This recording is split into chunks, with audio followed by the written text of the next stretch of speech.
call to order. We have a quorum. Welcome to the March 8th, 2022 Ojai City Council meeting. May we have the roll call, please, Gail? Mayor Sticks. Here. Mayor Pro Tem Haney. Here. Councilmember Blatz.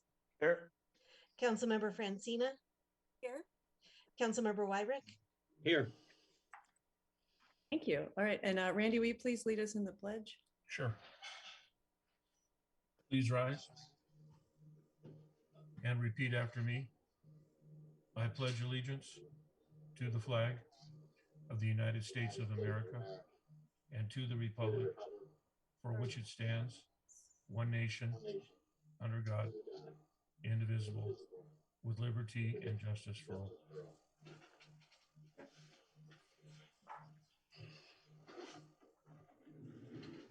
Then Randy wanted to make a brief statement.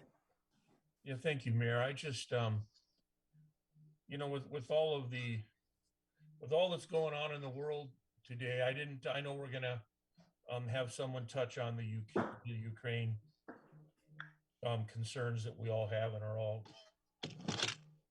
feeling incredibly sad over, but I'd like to take a moment of silence, and I'd like to just not forget the 6 million people that have died of COVID, the million people in the United States that have died of COVID, the 1,000 people that die a day of COVID. And the prayer is out to the children who are losing grandparents and parents that are losing their mother and father.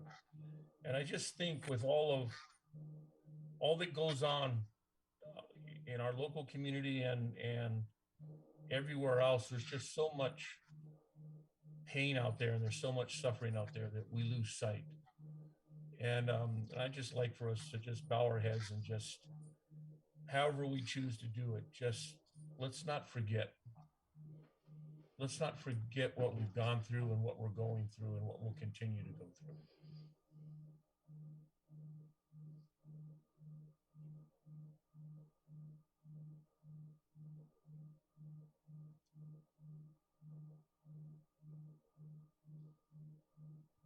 Thank you.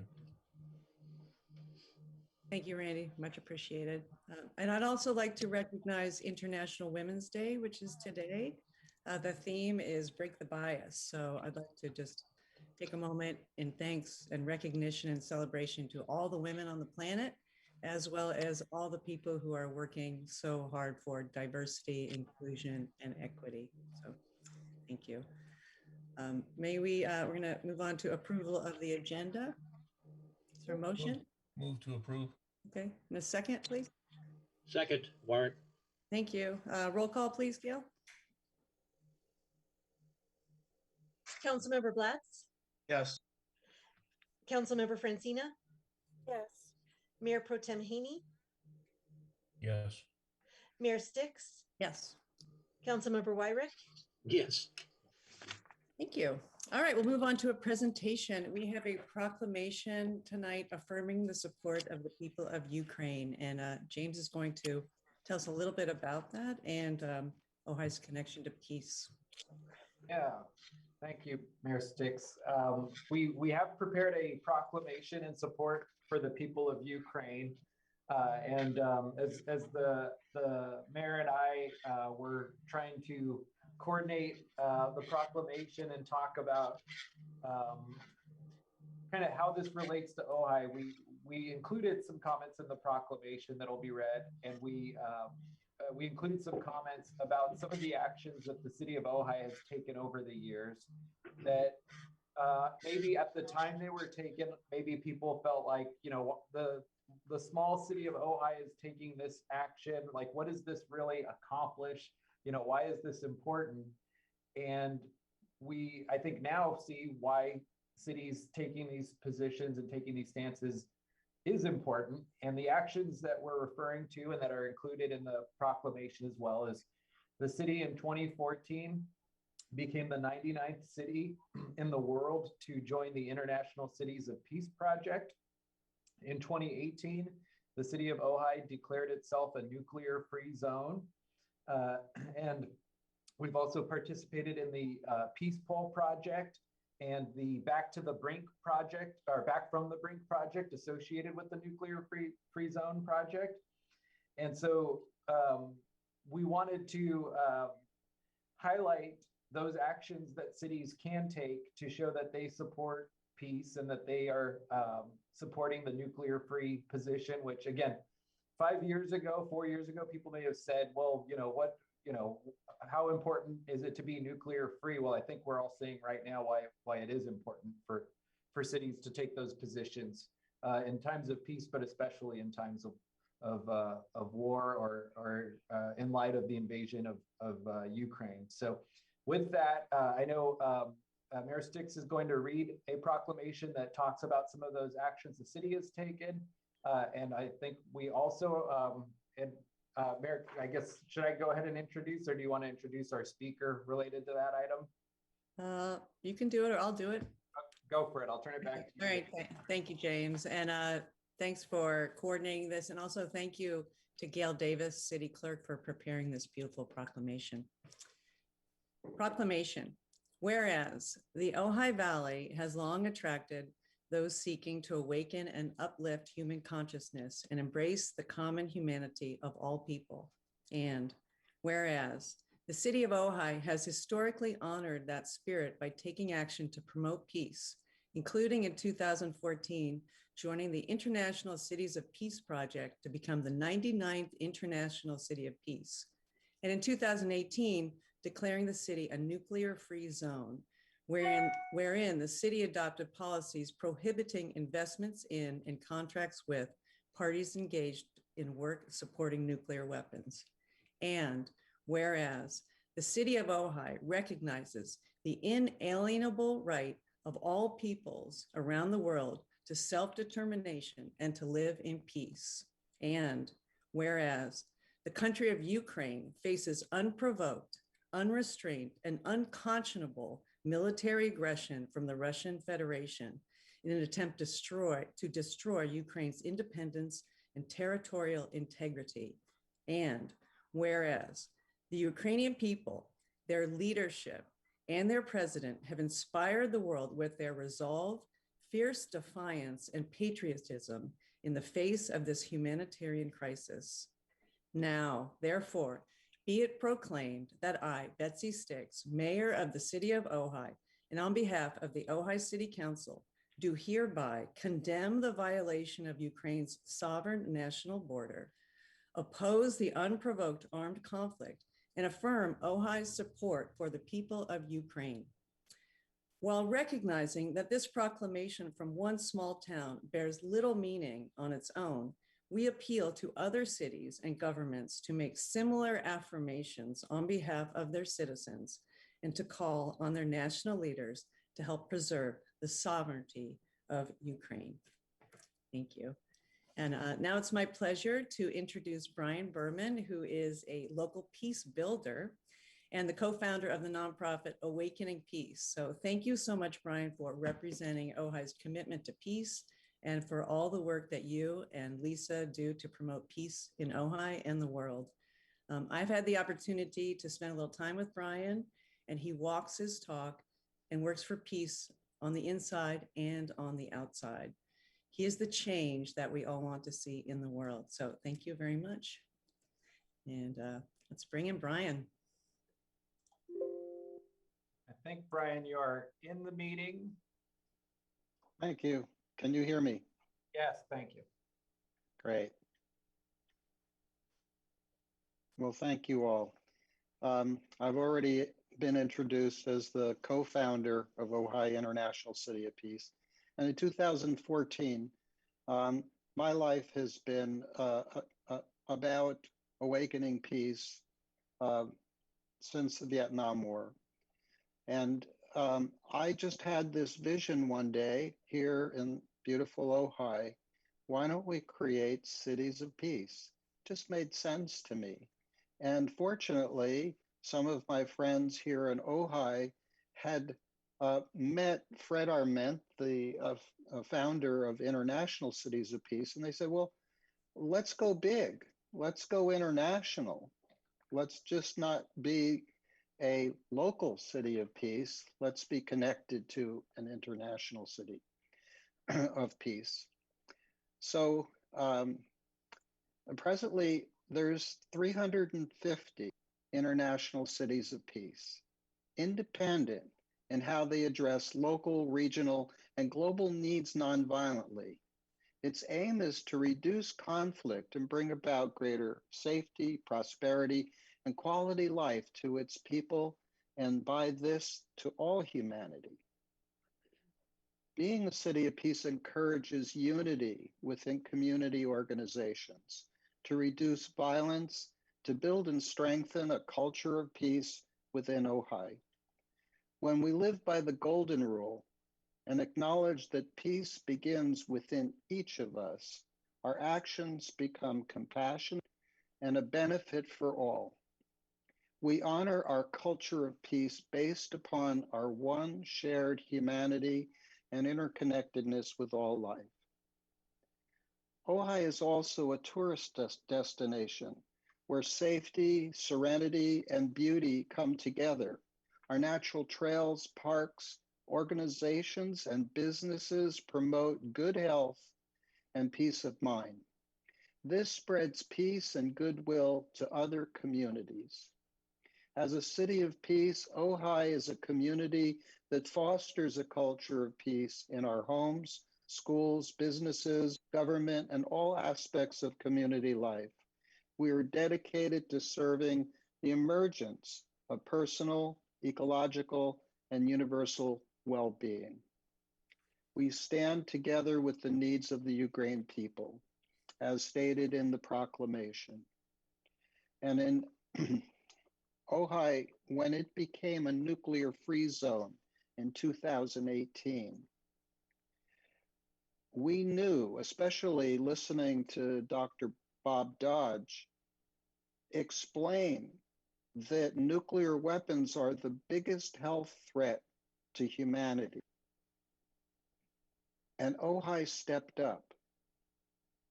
Ojai was the first city in California and the second in the nation to endorse this campaign, the Back from the Brink initiative, the call to prevent nuclear war.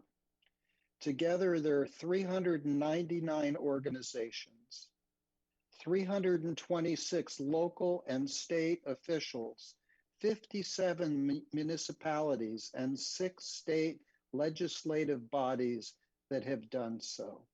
Our deep appreciation to our resident, Doug Robert Dodge, for his leadership and partnership with Ojai City of Peace and leading our nation with this life-saving initiative. Thank you for this opportunity to speak to you tonight, our City Council, to all community members and those who are watching later this recording. Thank you all. Thank you, Brian, for all the work for peace that you do in Ojai and the world. And thanks to Dr. Bob Dodge also. All right, let's move on. Thanks again. Thank you. Any commission reports, James? Did not see anybody in the room. I'll ask if any commissioners are in and want to give Hey, a. Mayor, I have a question on the proclamation. Oh, okay, go ahead. Do we need to vote on that? So it's a proclamation, so no vote is required. Okay, and then I have a question. How are we distributing? I would suggest other cities in Ventura County get this proclamation, as well as possibly the your wherever, if we have an email address for Ukrainian consulate, that we do so as well. I'd be happy to do that, assuming consensus, which I will assume unless I hear otherwise. So That'd be great. I'll distribute that. Thank you. Thank you. Thank you, Bill. All right, Mayor. Thank you, James. Thank you. All right, just a quick reminder about meeting protocols. Please raise your hand and wait to be called on. No crosstalk. Please bring it back to the chair. Use the raised hand icon, please. Please be brief and to the point. Stay on topic. Please use respectful language and a civil tone. Please refrain from comment or deliberative discussion on an agenda item until after we have heard from all members of the public. When you want to ask a staff member a question, please avoid turning your question into a comment. write down your comments and share them after we have heard from the public. Thank you. And then we'll move on to public communication. And just a reminder to the public, these are items not on the agenda because they're not on the agenda, we cannot discuss them. We are not ignoring you. We can appreciate your viewpoint and participation, and we will agendize for the future if potentially. Normally, the public comment is 3 minutes, and if there are many speakers, it would be 2. Please stop talking when the time is up and model civility and respect. No giving away time to another speaker. We're doing our best to run an effective meeting, and thank you so much all for your cooperation. Any public communication, Gail? Anyone in the Zoom meeting who would like to speak, please use the raise hand function now. And we have someone from the Ventura County Library. I don't have the name, but I'll bring them in. And so if whoever you are from the county library, welcome. And if you can unmute yourself, you can go ahead and talk. Thank you so much. It is Ron. I apologize for not changing my name. Yes, I just thank you, members of council. This is Ron Solorsino, the regional librarian for the Ojai Valley. And I just wanted to give you a quick update on what we are doing out here. First of all, a little bit late in coming, but the Ojai Library has been open for full 7-day-a-week service for a little while now. We reopened about mid-February after being closed a little bit due to last wave. Customers are able to fully access the collection, and many of our typical programs are returning to meeting in person. Some of our programs include the library's visits to the Ojai Community Farmers Market on the second Thursdays of every month, where our youth librarians are performing special in-person outdoor story time. We also have our family STEAM activities taking place at the Ojai Library on the first Wednesday of each month. Those are also outdoor activities. We're happy to welcome back later this month our Pause for Reading Therapy Dog program. That's an indoor program, and anyone who's interested can come by the library Wednesday afternoons. We're also offering an outdoor story time at Miners Oaks Elementary School with the mobile library every Friday at 10:30 a.m. And also the Ojai Library's Homework Center is back in operation Monday through Thursday after school. For adults, we have our very popular ukulele club resuming meeting in person Monday mornings at 10 a.m. We also have 2 special upcoming programs. First is a nonviolent communication working group, which is going to be meeting virtually on Zoom on Monday, March 14th at 6 p.m. We are also going to have a Friday afternoon mindfulness group that's going to begin meeting on the first and third Friday of each month at 1 p.m. with the first session on Friday, March 18th. If you have any questions about these programs, you can contact the library or you can visit our website, www.vencolibrary.org, and you can always reach out to me directly as well. That's all I have for now. Thank you so much for your time.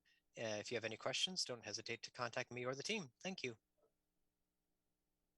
Thank you, Ron. Fantastic programming, much appreciated. Exciting. Anyone else, Gail?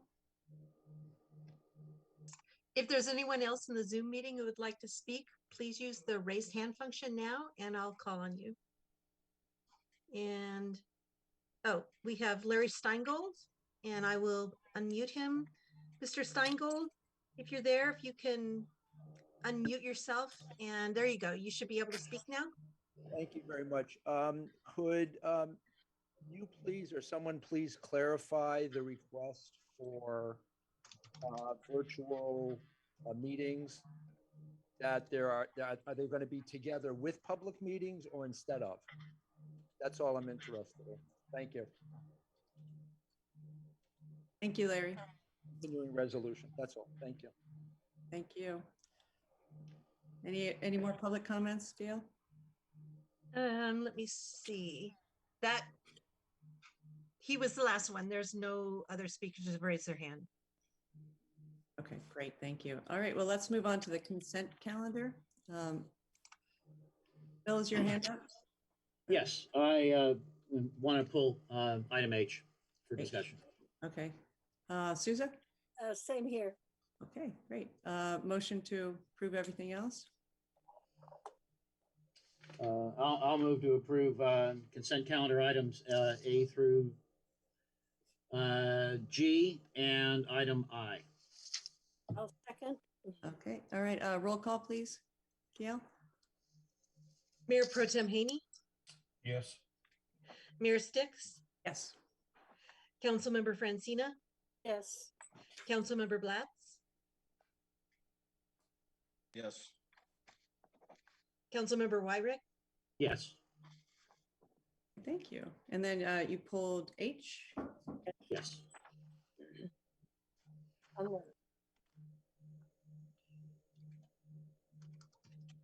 Are we opening this up for Yeah, discussion? yeah. Do you want to go ahead and talk about it, Bill?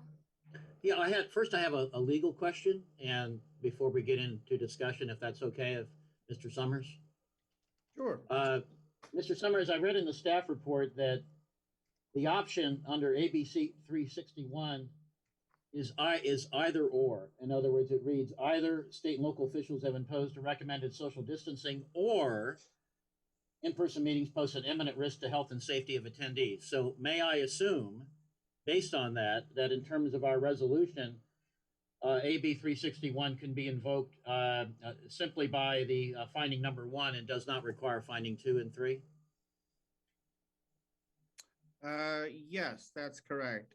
Just the finding that there have been recommended social distancing measures is sufficient to move it forward. Okay. And the reason I asked the question, if that's okay, Mayor Sticks, to continue, is that I think where we're going is to invoke this for purposes of having hybrid meetings. In other words, people in person and or Zoom participation. Basically, it becomes individual choice. My only concern about findings 2 and 3 would that would be a finding of imminent risk, even though some people may not feel it's an imminent risk in terms of participating. And I'm wondering whether it'd be possible to invoke AB 361 by simply having finding number 1 in order to not basically have a finding that it's an imminent risk to have a meeting together at Libby Ball or in person at the council chambers. That's my concern. I'd rather be minimalist in terms of passing this with, invoking AB 361, but just having finding number 1.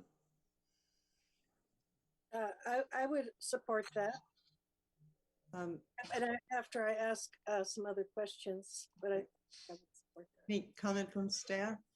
I'll just, if I can clarify, because the question that we got asked a lot today, and I think Councilmember Weirich did just kind of answer it in his statement, but I do want to clarify that the resolution does not require that the city only meet virtually. It just gives the city the ability to include the virtual option.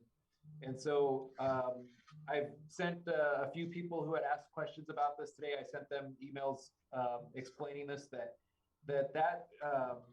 that is intended to allow people who might otherwise not be able to attend to still participate in meetings moving forward. And so it's really intended as a way to enhance participation. It is not necessarily tied to any decision regarding, where we're going to meet or how we're going to meet. So the resolution does not lock us into anything. So, Thank you, James. Susan? I have two questions, and I wrote it down so I wouldn't forget it. Are you saying that without this resolution, if, for example, a council member or commissioner say they're feeling sick or they're out of town on an emergency, they can't have the option of attending via Zoom rather than missing the meeting? You mean to say that it's illegal to have that option without this resolution? That's my the resolution makes it much more practical. And so, if we could all remember back to before COVID, which now is hard to do, it's a lot of effort to be able to meet virtually. It's a lot of organization. I'm not exaggerating when I say I've told people this story, but I had a council member who wanted to meet from a hotel in another state, and they had to post a notice on their hotel front door. They had to open their hotel room door so that it was a public forum. They had to theoretically, if anybody wanted to go into the meeting, they'd be able to go into this person's hotel room and speak. And then it required, I would say that one instance required 25 or so hours of staff time to coordinate and make sure all those things were covered. With the resolution, if somebody calls today and says, I don't, I'm not able to attend, or I'm not feeling well, or whatever it is, they can call in. That's it. We don't have to jump through any other hoops. So it's not that it's impossible without the resolution, but it's a much more, it takes a lot more effort. It takes more staff time. And what ends up happening a lot of times is the person says, never mind, I just won't attend because this is a hassle. So. And I have a related. Oh, go ahead, Susan. So I'm definitely in favor of going back to in-person meetings, and I'm in favor of having the option for people to participate via Zoom, if that's better, easier for them, because I want to have as much public participation as possible. But if I support, I don't want to imply that my approval for this resolution in any way links me to supporting the emergency man, because I'm not in favor of continuing that. Okay, and I think that would be similar to Councilmember Weirich's proposal, that it's based on the first requirement, not the second. Okay. Thank you. Okay. And I would add, Madam Mayor, if I may, that the resolution is presently drafted accounts for that. Section 2 simply notes the existence of a state of emergency that continues to impact the ability to meet. And then 2, state and local officials have recommended measures to promote social distancing. The current draft does not rely on the other option for imminent risk findings. Thank you. Thank you, Matt. Randy? Let's find this conversation moot, so I'll ask this question to James and to Matt. Is the mask mandate being lifted this coming Friday? So my understanding is that the county has lifted its mask mandate, and it's now a recommendation. So this body is making a lot of its decisions based on what's going on in the county, especially the health of the county. And no matter whether we follow 1, 2, or 3 in this resolution, we're still making the decision as to whether having a public hearing open, whether it's at Libby or back in chambers, or to continue in Zoom. Am I correct? I want to make sure I heard correctly. So regardless, this resolution can be adopted, and the city council can still the city can still make a separate decision about where and how to meet. The resolution just ensures that if somebody did want to participate remotely, they're able to. And my final question is, once we, I'm sorry, there's something flashed up on my computer. Once this goes away and we are back to some type of normalcy, again, we will make that decision as a council as to where to meet, when to meet, the time to meet. Am I correct? And that time is coming pretty soon. So the duration of this resolution lasts 30 days. That's why we're doing them month to month. Am I correct? Yes, it can only be renewed for 30 days. Yes. Okay. All right. Thank you. So, Mayor, I'm prepared to make a motion. Okay. Susan, do you have another question? Your hand's still up? I'm not used to this. That's okay. Doing a great job. Thank you. And I just want to thank James and staff, because I think we have the highest rate of in-person meetings last year. Is that correct, James?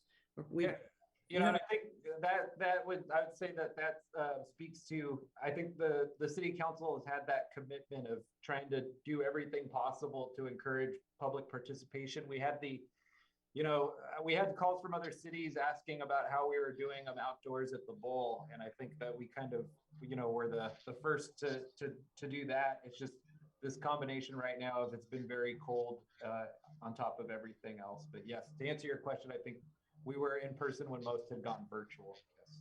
Yeah, so thank you for your flexibility, and thank you to my colleagues for flexibility too. Ryan, you have a question or comment?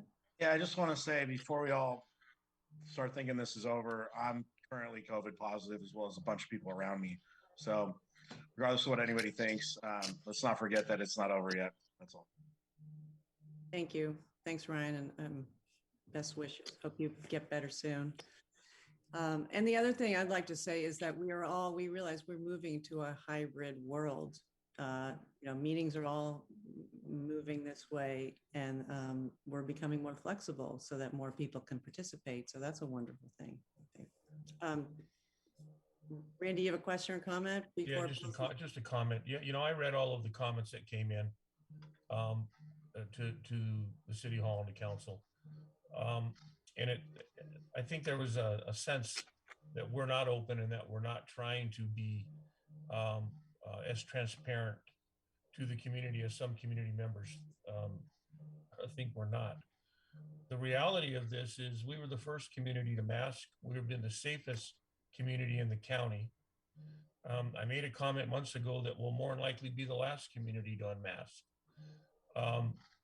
And Ryan brings it clearly home. This isn't going away. We're going to have to learn to live with it. I think we all recognize that.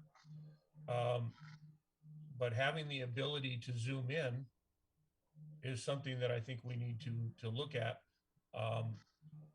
And any other opportunity for any other citizen to be able to zoom in when they'd like to. I'm not sure without an ordinance like this, if we have the capabilities, James, maybe you can answer it, to logistically allow for zooming in the public comment section or on any of the agendized items moving forward, along with in-person meetings. I'm not sure how that's going to work. So all of this is just so confusing at times, especially. Mayor, I'm still ready to make a motion. Especially when everyone's doing the best they can. Thank you, Randy. Okay. So Susan, is your hand up for a comment or? No, did Bill make a motion? Yeah, go ahead. You want to make a motion? Yeah, I'm going to move that we invoke the provisions of AB 361 by a resolution with finding number 1 and not including finding number 2 and 3. I'd like to second that. Thank you. Can you explain what that means exactly? Well, yeah, it invokes all the provisions of AB 361 based on the question that I asked Mr. Summers and what was answered, but it does not have a finding that meeting in person would present imminent risk to the health or safety of attendees. So it does not include those two findings. And it's clearly up to the individual's choice. Exactly. Yeah. Okay. All right. Thank you. And Susie, you second that? Yes. And especially since we have the option, if we're, of spacing people, we have great ventilation. Anybody who's concerned can either mask or wait in the outside area. And, I think our setting is conducive to, coping with health issues. Plus we have the Zoom option. Okay. All right. Could we have the call, please? I'm sorry, Mayor, can I get one more clarification from our attorneys? So what's the opposite of Bill's request? The opposite of Bill's request would be to not approve the resolution and thereby require that all meetings be in person by default, with remote attendance still allowed, but under the old rules for remote attendance that require, among other points, as stated by Mr. Vega, that the remote location be open to the public and be noticed on the agenda, which requires that it be listed on the agenda that 72-hour window. that'd be the opposite of Bill's motion. Or I'm sorry, Mayor Pro Tem Weirich's motion. Okay. All right. Thank you. All right. Roll call, please, Gail. Councilmember Weirich, Yes. Councilmember Blatz, Yes. Councilmember Francina, Yes. Mayor Pro Tem Haney,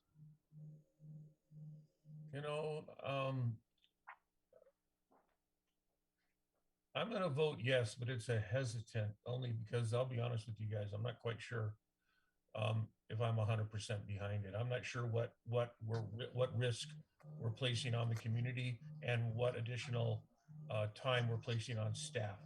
So those are my two concerns, but I'll vote yes, and we'll work this out. Mayor Sticks. Yes. Okay, thank you. All right, we will move on to public hearing number 2. It's the 5th City Council redistricting public hearing, introduction of the 3rd draft map. So we'll receive input from residents and City Council. So James, do you have a staff report? Yes, thank you, Mayor. And we have a couple of slides that that our representative from redistricting partners will present. Just briefly, I'll note and it'll be in the presentation, but we had prepared draft maps B and C, and at the last council meeting, a request was made for a modification to map C, so that has returned now as map D. And I will introduce Kay into this meeting. I think she's in, and I will hand it over to her with one quick note, which is for anybody who needs an interpreter for the redistricting project or items, we do have an interpreter available, and you can access the Spanish translation by clicking on the interpretation button on Zoom. But with that, I'll hand it over to Kay to walk us through it. Wonderful. Thank you so much. It's good to see you all again. And I'm also happy to see the dogs in the background. That's nice to see too. All right, so this is our final draft maps presentation. As James said, we have an additional map to go over tonight. So I will give the presentation and then we can really zoom in on all of these maps as you'd like to. So first, we're going to go over the Fairmaps Act criteria that we've gone through each meeting, but just for anybody that's new to this process, we're going through our 3 draft map revisions. So that's draft map B, C, and D. And then we are going to vote on a final map. So first, we have a set of criteria that the Fairmaps Act passed by the legislator mandates. It's a set of criteria that we follow when districting, when drawing district plans. So the first of these is that each district has to be of relatively equal size. When we talk about size, we're talking about total population or people, not citizens or voters. They also need to be contiguous. So what that means is that districts don't hop or jump, or you can draw them with one line. We also maintain communities of interest, which these draft maps have, and especially draft maps C and D were drawn specifically to keep the VMU intact. We follow city and census designated place boundaries, and we also keep districts compact in both appearance and function. So with more cities and counties using community-based redistricting, following communities of interest, we move redistricting out into the public with maps driven by community of interest testimony. So what we've done was get input from a community, which drives the process with multiple ways for the public to engage. We have rules for the process that emphasize the importance of traditional criteria that we just went over in the last slide. And then we release the maps for feedback. So today we're going to see the plans and we will take any public feedback that we'll get. So as I said, we have plans B, C, and D to go over, and each of these plans has an overview, a data table, and individual district pages so you can really zoom in on that data. So these are the current lines for the city of Ojai and the current data. So right now we have a total deviation of 15.9%, which is over the maximum of 10%. So we do need to shift our population to make sure that we have equal, relatively equal sized districts. And then we also have individual maps of each districts that are in your packet, and they can be brought up on screen at the end of this presentation if anybody would like to see them. So first we're going to start with draft map B, which is our minimum change map. We really just focused here on balancing population where we needed to. And so this is what draft map B looks like. Again, pretty similar to the current map, but with one difference in the eastern area of District 4 being moved into District 3. The original boundary, as you can see, is Gridley Road, and the draft map proposes that the boundary be moved to East Ojai Ave to balance the population between 3 and 4. And then we have our data table here with a total population for draft map B at 9.8%, so underneath the 10% deviation. And we have draft map C, which keeps the VMU intact and balances population. And so here we have draft map C, which was requested 2 meetings ago. And as you can see, there are pretty drastic changes to the districts here. So they are letters instead of numbers to not assume where the districts will lie. That will be at a later meeting for sequencing to figure that out. And we have much lower deviations on draft map C with a total deviation of 2.4%. And so at the last meeting, draft map D was requested. It's also a map that keeps the VMU intact, and it balances population as well, but it moves the boundary line between C and D from Drown Ave to Daly Road. And so this changed the population a lot. It was about 220 people in that area. So we had to make the map pretty different from draft plan C. One thing, as you can tell, is that draft plan D actually looks a little bit more compact. So that's a difference here. This is draft plan D with the current lines overlay. And again, we are using letters instead of numbers because of the drastic change. And then we have our data table here. Again, a pretty low deviation, just like draft plan C, with a total deviation of 5.5%. So now, just to go back, we have draft plan B, which is our minimum change to balance the population between 3 and 4. We have draft plan C to keep the VMU intact. And then we have draft plan D, which also keeps the VMU intact, but is slightly different from draft plan C. Can I ask a question? Because I still can't read the street names. Is D, because it's purple, is D still 4 or is B? That will be up to the council to decide. Okay. Sorry. Okay.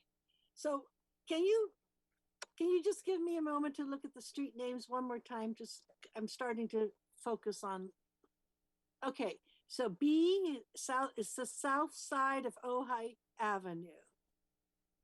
Yeah, so I can also pull up at the end of the presentation those, Google Map overlays, so we can really zoom in where those are.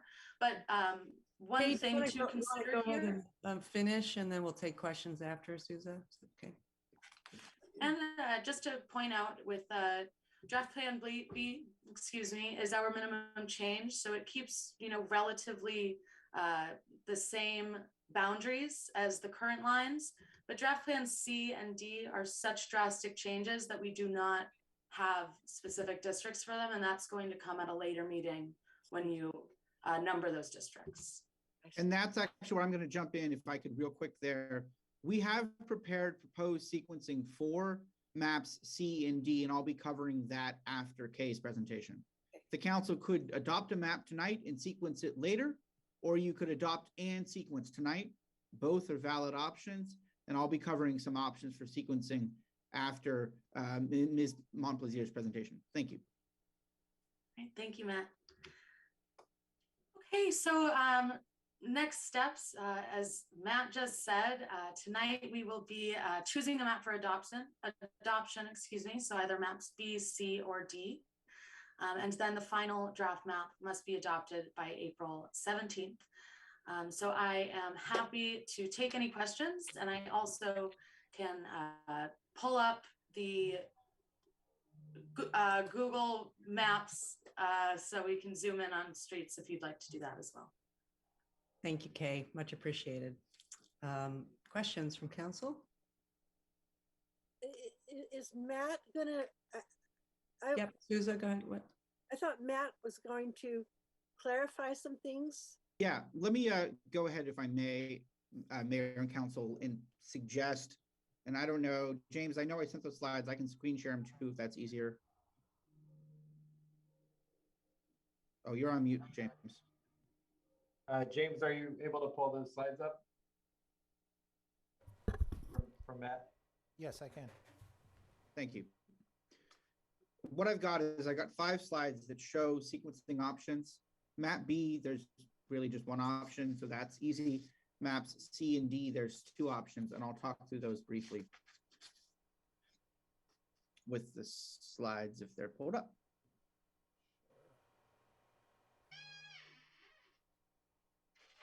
If not, I can share my screen.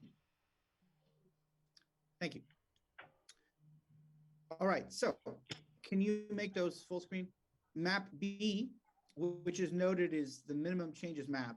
So for this map, staff would recommend that the council consider mapping it as close to the existing districts as they are now. So District 1 would be up in this year in 2022, District 2 in 2022, District 3 in 2022, and every 4 years thereafter. And the lower district, District 4, kicked to 2024, and every 4 years thereafter. That's essentially the same as it is now, and that's structured as a quote minimum changes map. Next slide. Draft map C, option 1. I've labeled this old because this is what is in the packet. The resolution that's in the packet is this sequencing. I've developed a second option that's labeled new. Old option is what's on the screen now. That would put the center district, the downtown core district, in orange as District 4 up in 2024, and the others in 2022. Next slide. But on reflection, staff would recommend, if the council selects map C, and this is council's choice on all of these issues, but if the council selects map C, it may make sense to consider this sequencing option, which would put the majority of the district south of the avenue, the green district, as District 4 up in 2024, and the 3 districts north of the avenue up in 2022. The reason that we make this recommendation for consideration is the majority of the voters in the current District 4 is the area south of the avenue. They voted in 2020, and they would expect to vote again in 4 years. The district, most of the area north of the avenue, that is the downtown core District A, voted in 2018 and would expect to vote again this year in 2022, rather than being shifted out to 2024. So with that, staff would recommend, if map C is selected and staff has no position on which map is which, then this would be a sequencing approach to consider. Next slide.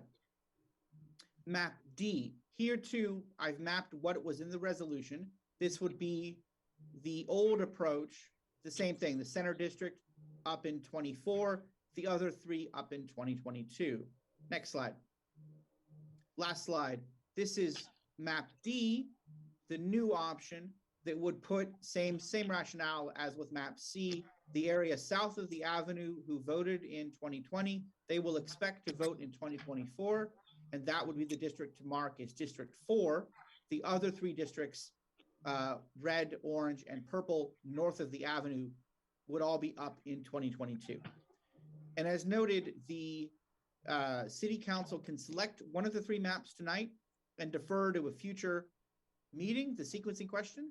You could select both the map and the sequencing tonight, or you could make no action and defer all of this to a future meeting. That's also on the table. We have 2 more council meetings before the statutory April 17th deadline. And with that, I'll answer together with the staff any particular questions. And I know that none of the street names are legible on these maps. They should be legible on the ones in the packet. If not, we can, through Ms. Montplaisir, zoom in to any particular area. Thank you. Thank you, Matt. All right. And with that, I would suggest we can take council questions. I see, and maybe leave the slides up at least for a moment. Okay. They may be helpful in discussion. Okay. Susie, you have a question? Yes. What is the reason for changing the color? Oh, it's just for administrative convenience. What? It's just for convenience. They switch the colors around on every map. The color is just to help differentiate the maps apart. It has no legal meaning. What matters is the numbers. Okay, yeah. Okay. Very good. Then Any other questions?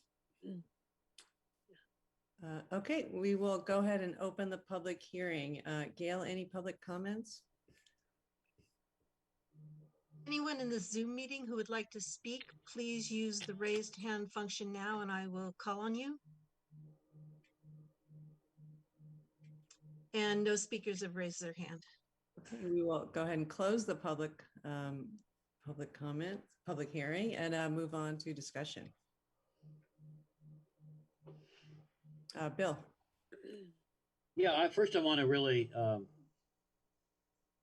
thank Kay and the staff for getting this prepared in a way that's pretty understandable.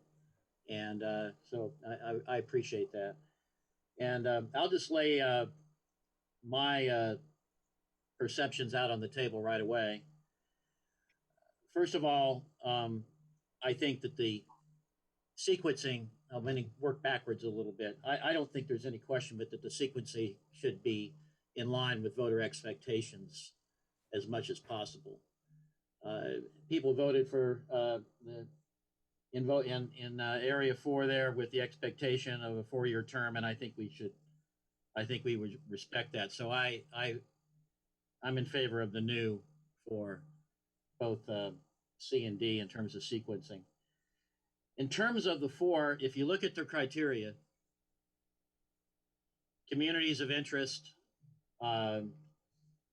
compactness, equal size, the criteria, I think clearly that C and D are superior in terms of the stated criteria. And that when you throw the difference in population of 2.4 to 5.5%, which are both way under the variation in option B, the compactness argument to me is persuasive because in option D, I think every voter easily can understand what the districts are. And C is a little harder to understand. It's got a little, in terms of understanding, being for the voters to easily understand the district that they're in. So the first time I saw the draft plan D, I was very attracted to it on the basis of fulfilling the criteria in the best fashion, as stated in the beginning slide. So that's my position and my initial perception. Bill, can you clarify that? Mayor, I'm sorry, Mayor. Randy, yeah. I'm having a hard time differentiating the letter B and the letter D. So Bill, was your comment on D or B? My comments were comparing, first of all, I think B is not compact, doesn't follow community of interest, and has the highest population variation. In other words, it's the least compliant with the criteria. B as in boy. I was looking at, so I'm focusing on D as in dog and C as in cat. I'm attracted to the fact that there's very little difference in population variation in D as in dog, C as in cat. But D has I think, superior compactness, which is one of the criteria in terms of being voters easily to be able to understand what the boundaries are. Easier to understand the boundaries in D compared to C. So anyway, that's my perception. Randy, did I answer your question? Thank you, Bill. Anyone else? Susan? It's probably a question for Mr. Summers. So fortunately, the housing that I'm looking at that I hope to get, and I'm waiting for final confirmation, is on the south side of Ojai Avenue on Fox Street. However, what if I didn't get it and I ended up in my old neighborhood? But yet we adopt D. What happens then? Because I would still be legal, right? Because it's the changes for 2024. That's correct. Councilmember Francina, the mapping applies at your next election as the only council member elected on the 2020-2024 cycle. So where you live now is governed by the current District 4 map. As long as you live, or more accurately, are legally domiciled anywhere within the current District 4 as adopted in 2018, then you are okay as to your current term. As for re-election, it would depend on where you lived in 2024. So I might not be in District 4 in 2020. So yeah, if to answer the question directly, if map D was selected and you chose in November 2024, you were living north of Ojai Avenue, then you would be living in District A, not District B, or District, if it was numbered as proposed option, the new option, you'd be living in District 1, not District 4. Okay. In other words, the map will matter for your seat after the 2024 election based on where you're living then. And I'll note that, of course, the decision-making between the maps has to be on the statutory factors. This information is regarding identification of where the boundaries are. And it is also relevant to note, and that is valid to confirm for the public and for yourself, that the map applies from the November 2022 election and forward. So the council members who were elected in 2018 and the three that are currently sitting, Haney, Blatz, and Weirich, the map is irrelevant as to their current terms that expire in November. So too, Councilmember Francina, the map is irrelevant as to her current term that expires in 24. They matter from the election on.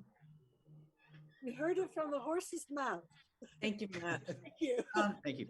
Well, I agree with Bill. I think D is the cleanest map, the most concise, the easiest to read. The new map, the new D map that Matt showed us, as well as the deviation is low and it doesn't seem like there's any hopping or jumping around so much. So I would support map D. What else? Anyone else? Again, map B as in boy. No, I'm sorry, D as in dog, the third one. Thank you. I'm sorry, guys. I'm really Yes, okay. D as in dog. I don't know what it D as is. in I just dog. keep hearing, I keep getting mixed up in them. And I'm just trying to clarify. Thank you. Anyone else? Like Souza?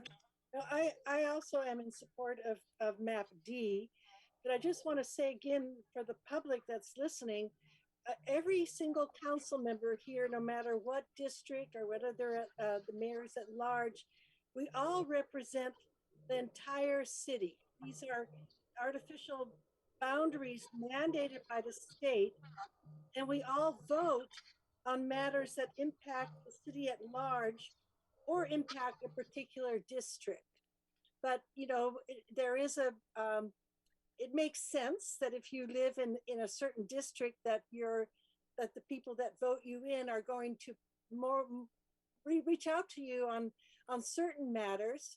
But on other matters, they can still reach out to council members that represent a different district.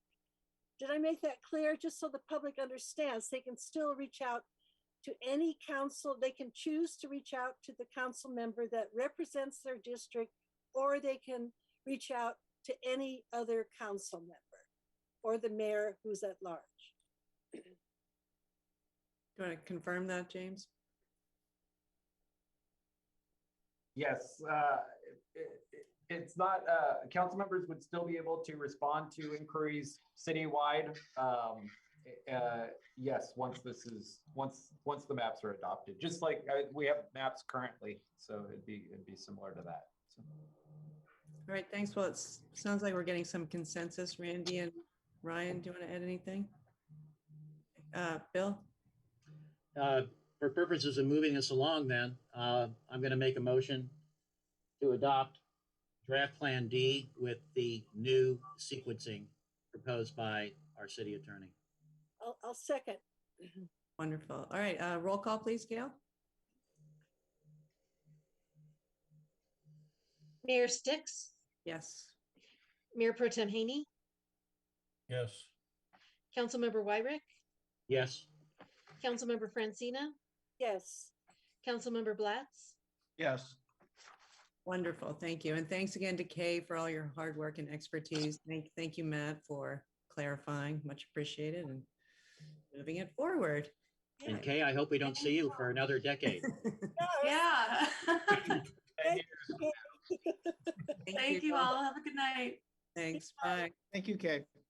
All And right. I will note as a final point, perhaps a little late, if the Supreme Court case results in the ability to go back to at large, we will immediately inform the council of that option. Hey, wait We to do hear. away with it. Wait Yeah. to hear. All right. Thank you.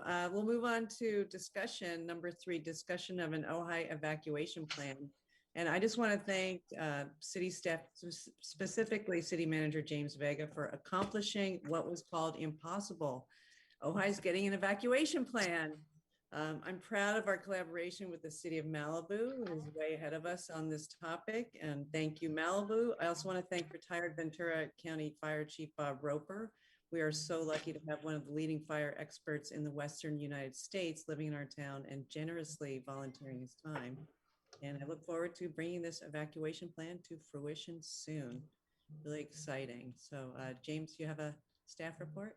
Yeah, just a brief report, because the item on the agenda today essentially is, this is something new. It's not something the city's done before. The city has not had an evacuation plan. We've talked about it several times, both at the city council level and at the disaster council level. Is something that we wanted to do if all the partners that we work with were also on board. And so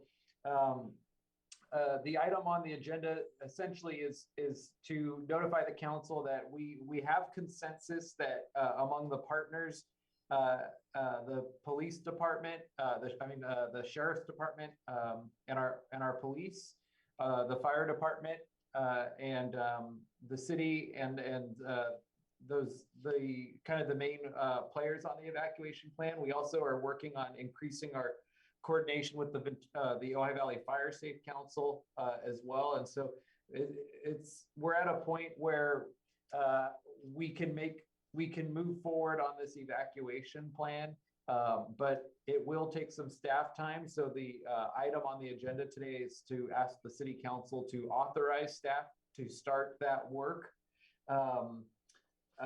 As Mayor Sticks noted,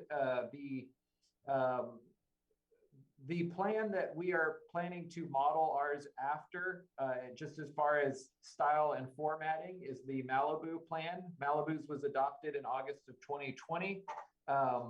And it was a refreshing plan when we looked at it, because it is a very simple plan. It's, I believe it's 11 pages. And it's basically, kind of high level evacuation related information that is useful to a simple guide for the public during these emergency situations. I mentioned in the report that there are other cities that we've seen that have hundreds of pages as their evacuation plan.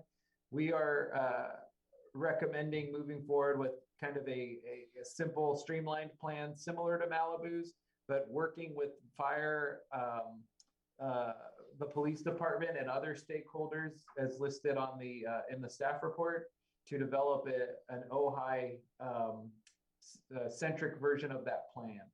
I do want to note, I think one of the reasons why this is possible right now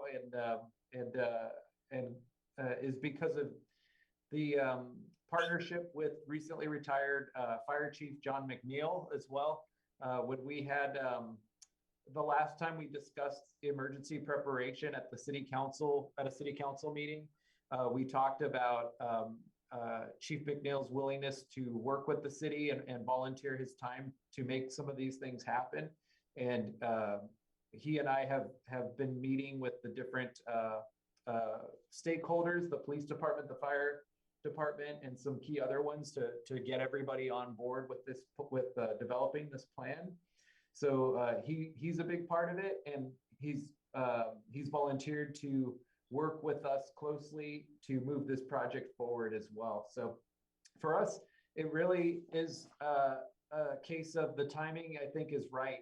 In the past, there's always been a reason why it wasn't the right time, or maybe there was a stakeholder who thought that that it wasn't the right time to do it. And so we have the key partners on board. We have the expertise of Chief McNeil.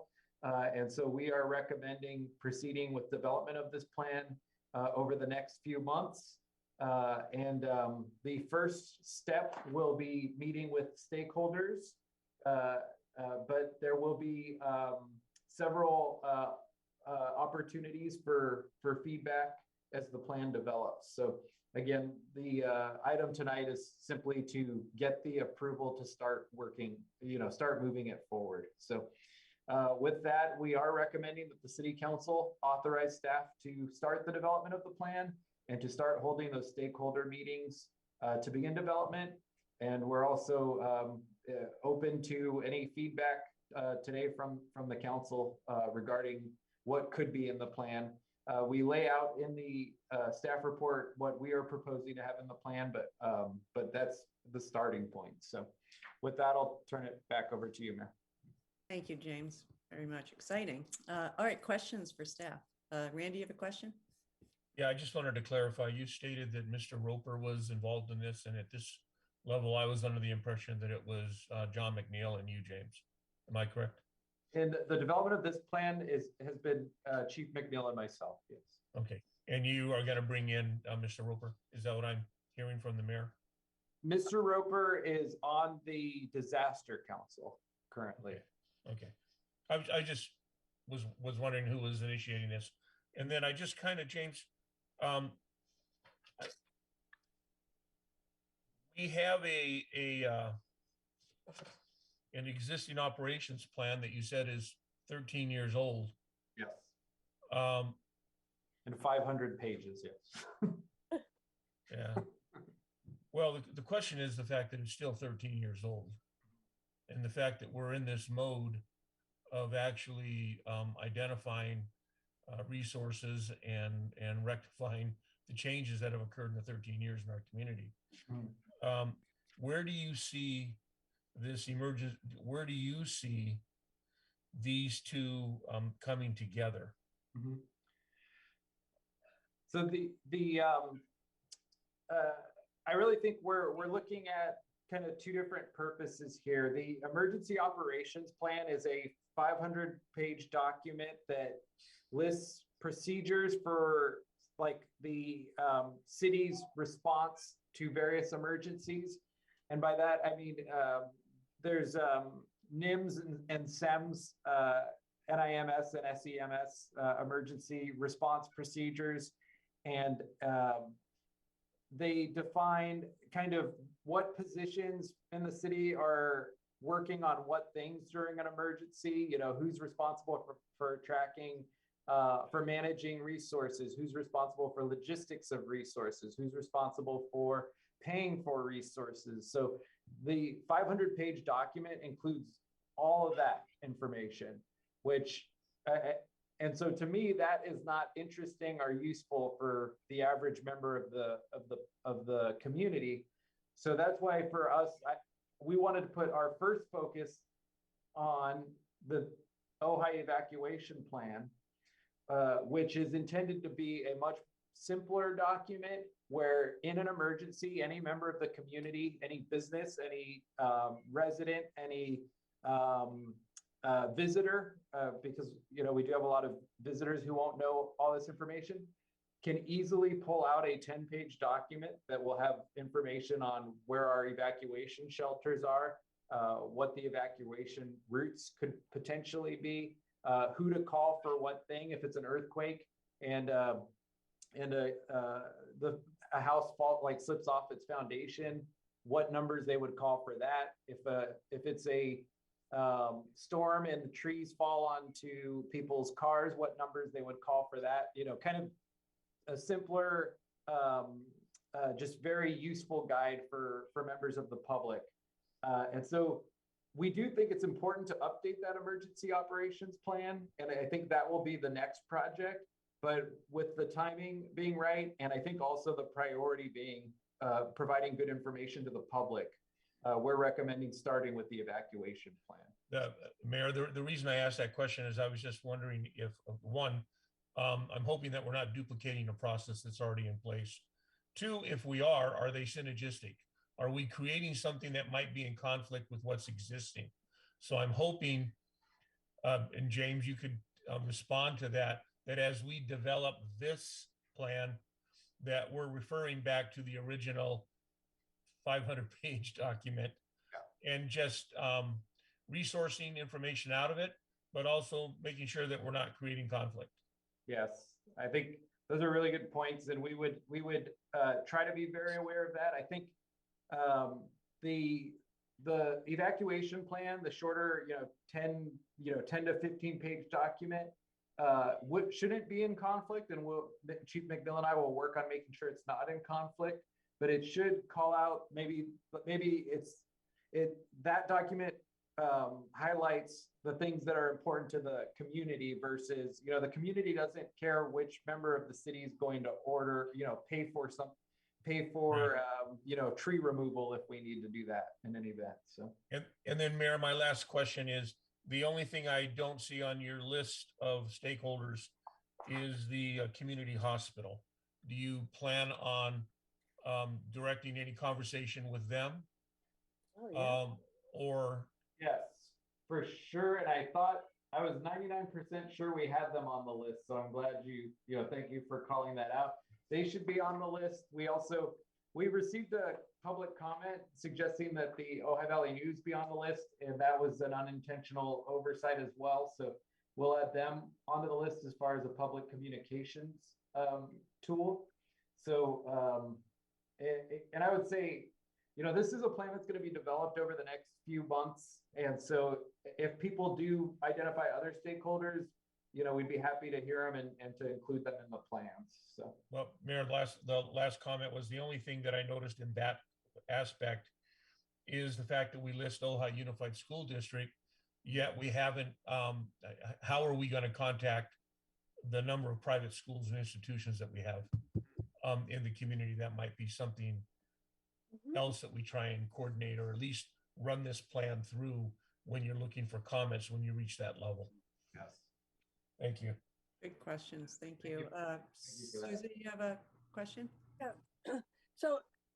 So when by evacuation plan, you actually mean evacuation and shelter in place.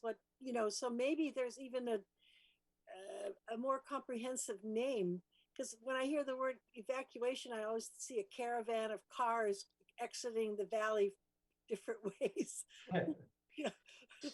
Yeah, we could put some thought into that. We had that thought, but as we said, we modeled it, and it doesn't have to be exactly like Malibu's, but we modeled it off of Malibu's, and Malibu had called theirs the evacuation plan, even though they had shelter in place options. So we figured that seemed to be acceptable practice, but we can put some thought into that. So. Good question too. Okay, all right, I guess we can move on to public comment. Any public comment on this item, Gail? Anyone in the Zoom meeting who would like to speak, please use the raise hand function now. And no one's raising their hand. Thank you, Gail. All right, let's move on to discussion. Ready? Randy, and then Bill. First of all, James, thanks for reaching out and finding a city comparable to us, because it's easier to emulate something as long as it's something of quality, and I appreciate that. I also appreciate the fact that you and John are willing to work on this, and I'm hoping that that Mr. Roper would like to involve himself too if the disaster council needs to appoint someone to help with this. I think that's important too. He has a tremendous amount of experience and would be a benefit. In the evacuation plan itself, does the city of Malibu have any type of a notification system through Sirens? Through Sirens, I don't believe so. Their evacuation plan has a notification section on page 5, but it's just and then it lays out how they issue emergency alerts on page 6. But I did not see Sirens listed. It says that they use wireless emergency alerts / social media. So what I'd like to see is some type of an evaluation of maybe a siren system in the community, and going back to what Susan was alluding to, was how we notify in specific conditions. So we may want people to stay in shelter in place, and we might figure out how to make the siren maybe do a long dash short, long short, some form. And if we really need to get the hell out of Dodge, then it's a different message. I'm just thinking that that's another way of communicating to the citizenry in a timely manner. That's just one thought. I'll have more as we keep going through this. And just a note on that before Bill, the police, we saw a demonstration of that at the end of May, didn't we, James? Yes, they have they've installed the new, they're called high-low emergency sirens. And so those would be in our plan. Those are a new, they sound slightly different. They're sirens on the vehicles that they could drive through neighborhoods when there's an evacuation. So we posted a video on our website, on our YouTube page too, that shows what they sound like, so people can get familiar with them before the next emergency. But we'll include a reference to those in the evacuation plan. Bill, and then Susan. Yeah, I'm going to lower my hand if there's further discussion from my colleagues. I was going to make a motion to approve. Susan, you have a comment? Yeah, just a simple thought. Why don't we just add like the MAC, Disaster Council, private schools, and as was mentioned, the hospital, Ojai Valley News, keep making the list more comprehensive. Yes, we'll do that. That's I'll add MAC and Disaster Council will add there as well, and we have the Ojai Valley Hospital and the private schools. So. Yeah, that's all. Thank you. Randy, and then Ryan. I'll let Ryan go. I've already spoke. I'll let Ryan go. I just want to remind everybody we need to make sure this isn't too fire eccentric. Not that this has that in it, but with the earthquake swarms that we've had lately, it's a much more pressing reminder that there's more than one type of disaster. And I just think it's important that as we work through this, we have the fire safety council and some other stuff on here, but we really need to consider multiple different types of emergencies. And we could have a situation too where there's an earthquake and a fire that's caused afterward and things like that. So we have to, I think it's imperative, and it does address some of it here. And I've met with Mr. McNeil before about this, and I know he's aware of some of my ideas, but that we have to anticipate sometimes you can't escape the valley, and we have to make sure we have safe places for our residents as well as those in the unincorporated area. to be able to hunker down until it's safe to leave. One of those, obviously an earthquake could really damage our ability to get out of town, but also we don't want to be putting people in harm's way by being sitting ducks in areas on roads where there's traffic that could end up being overcome with fire and other issues. So I just want to make sure that we keep some of those ideas and principles on hand, especially for large vehicles, large animals, all those different things that we saw in the Thomas fire. But with the kind of scary earthquake swarming that's been going on lately, I just want to remind everybody that let's not get bogged down on just focusing on the fire, because we could have multiple emergencies at the same time. Ask San Francisco how that works in the early 1900s. Good point. Thank you, Ryan. Randy, comment? Mayor, I was glad Ryan brought that up because I was going to bring the same thing up, that this seems to be has broadened the scope of what a disaster is to the community, and I think that we need to do that, especially after the last couple of weeks of tremblers that we've had. And then the other part of it would be just the we've got to. I think we need to figure out how, once we move this forward, how we implement and remind in a friendly way, in a friendly way. Most plans like this are cooked and set on the back of the stove. And I think what we need to do is we need to really be more aware that practice makes perfect, and figure out how to actually do some of these drills and actually perfect some of the movement and some of the, for me, especially, actually understanding where shelter locations are and where you live and how you can get to them in a safe manner, in a timely manner. But I think there's things that we can practice and just figure out, whether we do it district, which is one of the conveniences of having districts now, or we do it citywide. But there's ways of communicating and practicing what we're developing so that when it does happen, we know exactly what we need to do, how to do it, where to do it, when to do it, why to do it. So. Good point. Well, let's do it. Bill, you have a motion. Yes, I didn't want to preempt any discussion, but I'm ready to make a motion that we authorize staff to develop an evacuation and area of refuge plan with due consideration of all feedback provided by my colleagues. Thank you. I'll second that. Roll call, please, Gail. Mayor Sticks, Yes. Mayor Pro Tem Haney, Yes. Councilmember Francina, Yes. Councilmember Blatz, Yes.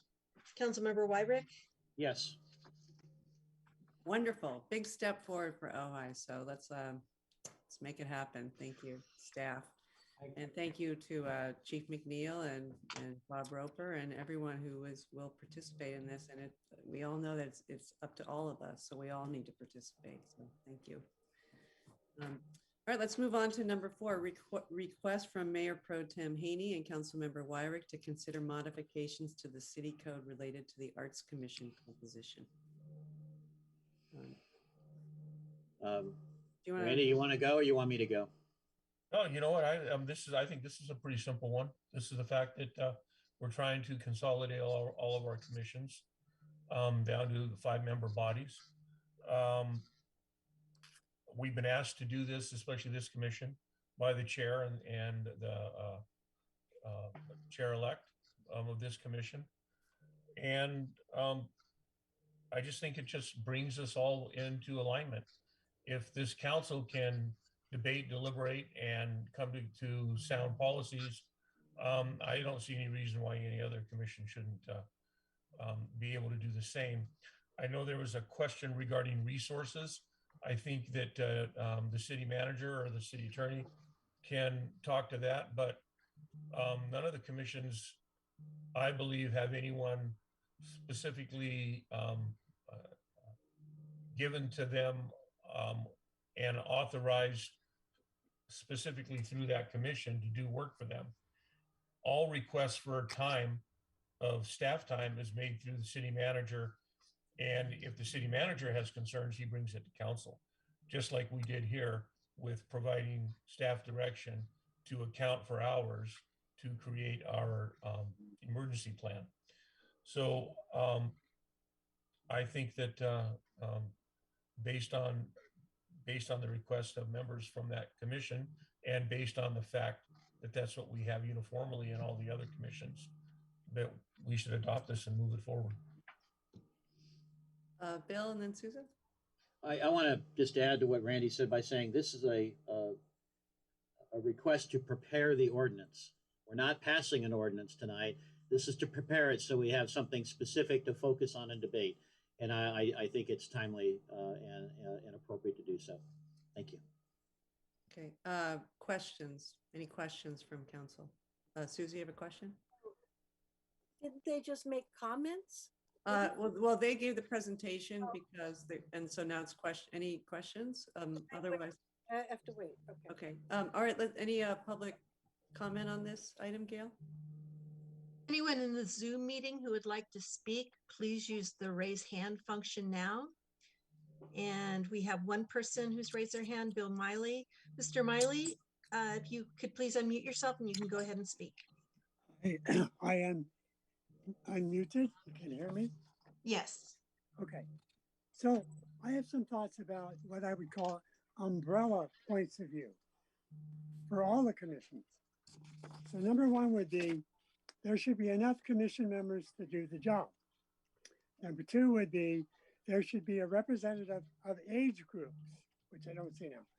Youth, young adult, middle-aged, older adults, and seniors. Three, there should be, for the Art Commission, representation of various art modalities, and I see that's in the ordinance. Four, each commission membership numbers should be balanced with the staffing available. Example, planning is directly related to the planning department function that's required by law. The Art Commission has, as I understand it, no direct department it works with. It seems to need a larger membership maybe to represent all the arts and in the city and the valley. Five, the city should develop a membership appointing protocol which has as its first round of choice representation by age. Six, the one commission I interact with a lot is the Planning Commission. 5 members do not seem to encompass the characteristic of our city.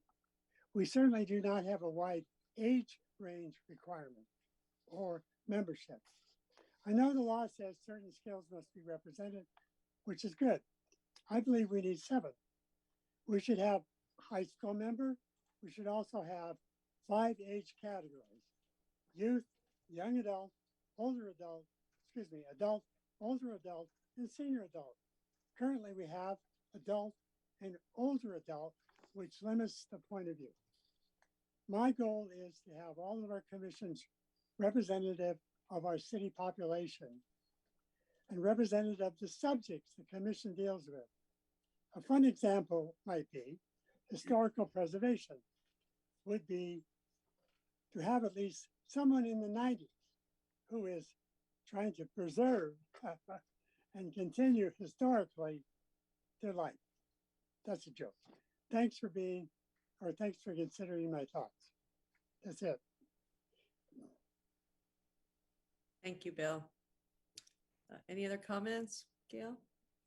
Anyone else in the Zoom meeting who would like to speak, please use the raised hand function now. And no one else is raising their hand. Okay, thank you. All right, let's move on to discussion. Souza, you have a comment? So this is the second time I believe this was brought before the council, and the reduction of the number of commissioners. And at the last time this was before the council, we agreed, or that the Arts Commission, or it was my understanding that we agreed that the Arts Commission was different, that the workload required 7 members. And I always felt that if there were to be a reduction, it should come from the Arts Commission itself.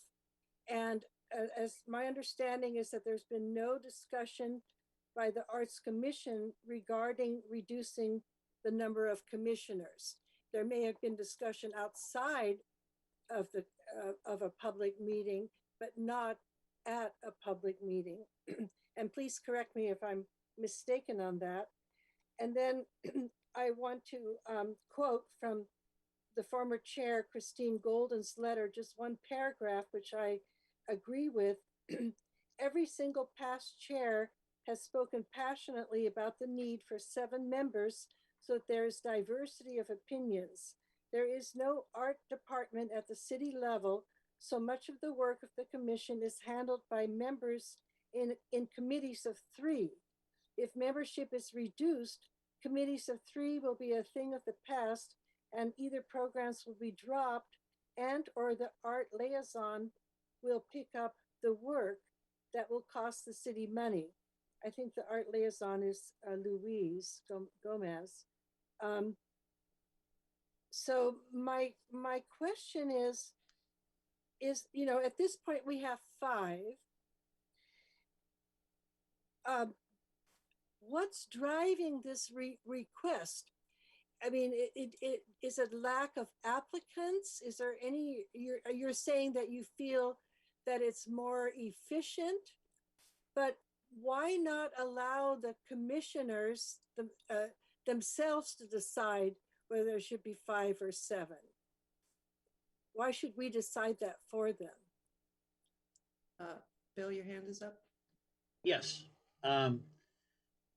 My response to that is there's several points I want to make. Again, we're not debating a particular ordinance draft because we don't have one before us. This tonight is just asking for a draft to be made, to be done, so that it would be a focus of debate by the Arts Commission, by the council.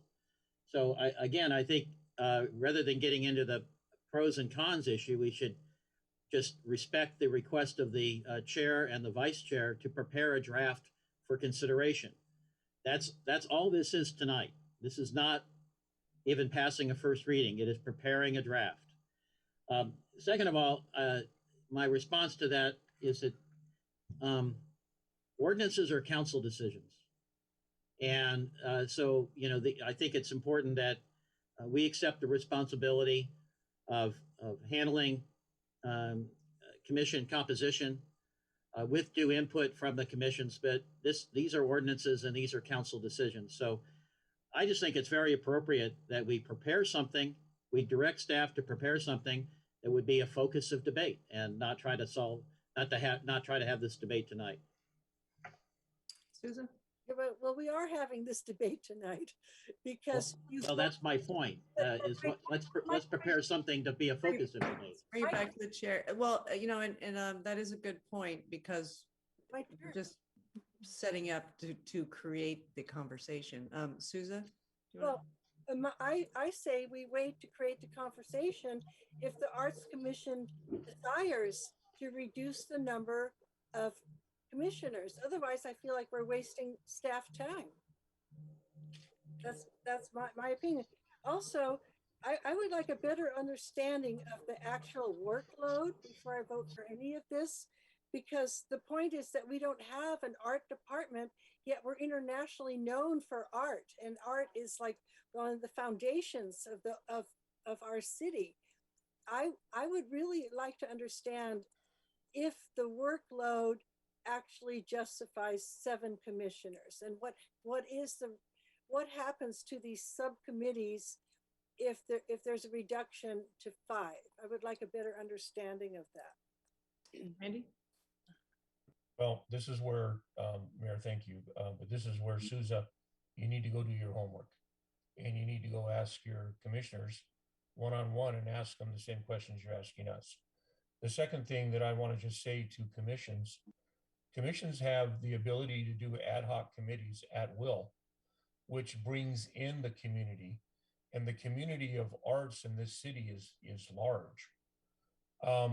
If they had more artists participating rather than the few that are in the club of the artists that are known by the Art Commission, there might be more movement, more excitement, more of everything. So I think the thought of limiting commissions based on body size of their abilities to perform work is you're putting a limit on them right from the get-go. They need to be thinking outside of the box and how do we bring in more members of the community to help us on any of the issues that they have, any of the concerns they have, and any of the projects that they have. So just like every other commission has to do. So again, I'm more than willing to have this conversation. I think Councilman Weirich's right. This is about moving something forward that can be discussed. That's what it all is. It's an ask for that. Susan's your hand up for a comment? Sorry, I'm sorry. Overhand. Okay. Okay. Well, Bill, Ryan, do you want to say anything?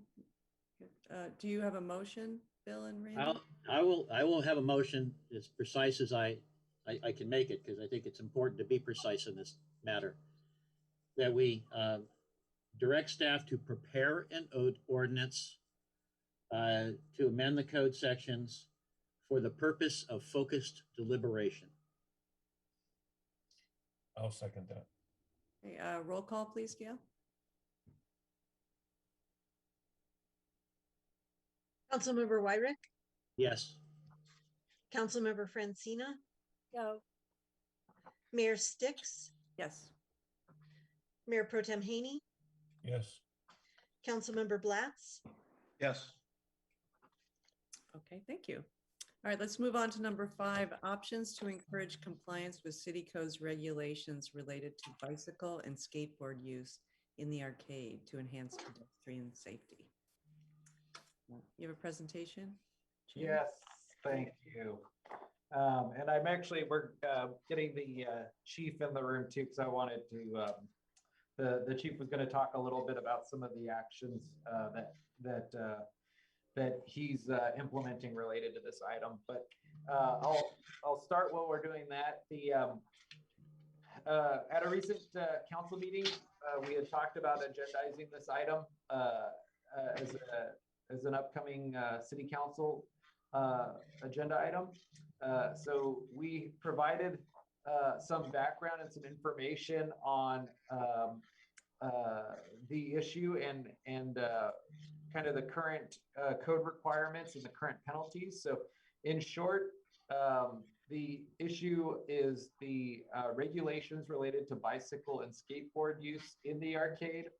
There's been some issues where we've heard of people on either bicycles or skateboards running into or being close to running into pedestrians and potentially putting those pedestrians at risk of being knocked over or harmed. And so as we state in the staff report, the city code does give the city the ability to prohibit roller skating, inline skating, skateboarding, bicycles, scooters, coasters, or toy vehicles on any public street, sidewalk, right-of-way, or other public property of the city. The requirement is that the city has to clearly notice that activity is prohibited. The attachment to the staff report that I will pull up here once we pull the chief in, but the attachment in the staff report shows the types of signs that we do clearly post at this time. I will note that about 3 months ago, when we first talked about this issue, we did have staff go through and post new signs because some of the signage had been very faded. And so we have put newer signs up that clearly state that that those activities are prohibited in the arcade. The city code also currently has the following penalties if the prohibition is violated. The city code currently has the first time infraction at a penalty of $50. The second time violation would be $100, and the third, or any subsequent violation, would be $250. We note in the staff report that there has not really been enforcement on this item in the recent history here in Ojai. And so we do lay out some options for how the city could provide some enforcement or some education and outreach. we do recommend proceeding with that immediately, even if some of the other items are discussed. But the item we recommend starting immediately is authorizing both the code enforcement and the police department to increase the presence in the arcade and to focus on education and outreach to those that are skateboarding and or bicycling through the arcade. And I see the chief is on, so Gail, if you can go ahead and bring the chief in. I want to quickly ask the chief to comment on, he is actually working on a program to have some foot patrols in the arcade that we think will particularly be helpful with this. And so, Chief, I see you're in, but I think you're muted still. Okay, thank you. There we go. Hi, good evening, everyone. Good evening. So, Chief, can you talk a little bit about the foot patrols and what you're looking at with that? Definitely. As you well know, we tried doing bicycle patrols in the area. And the reason I wanted to try that out, I wanted to see how that worked as far as engagement with the community, the merchants. You know, being on a bike and trying to get through there. I mean, we're trying to get a bike through the arcade, and we're trying to prevent people from riding in the arcade, you know, so it didn't make sense. So what I want to do, and we'll start doing this in the next few weeks, is having two-person foot patrols through the arcade, the downtown area. And not so much for the skateboarders or anything. One is for engagement with the business community there. Another one is engagement with the community that do walk through there and visit the shops. And the other thing is also to address the issue with the skateboarders and the bicyclists.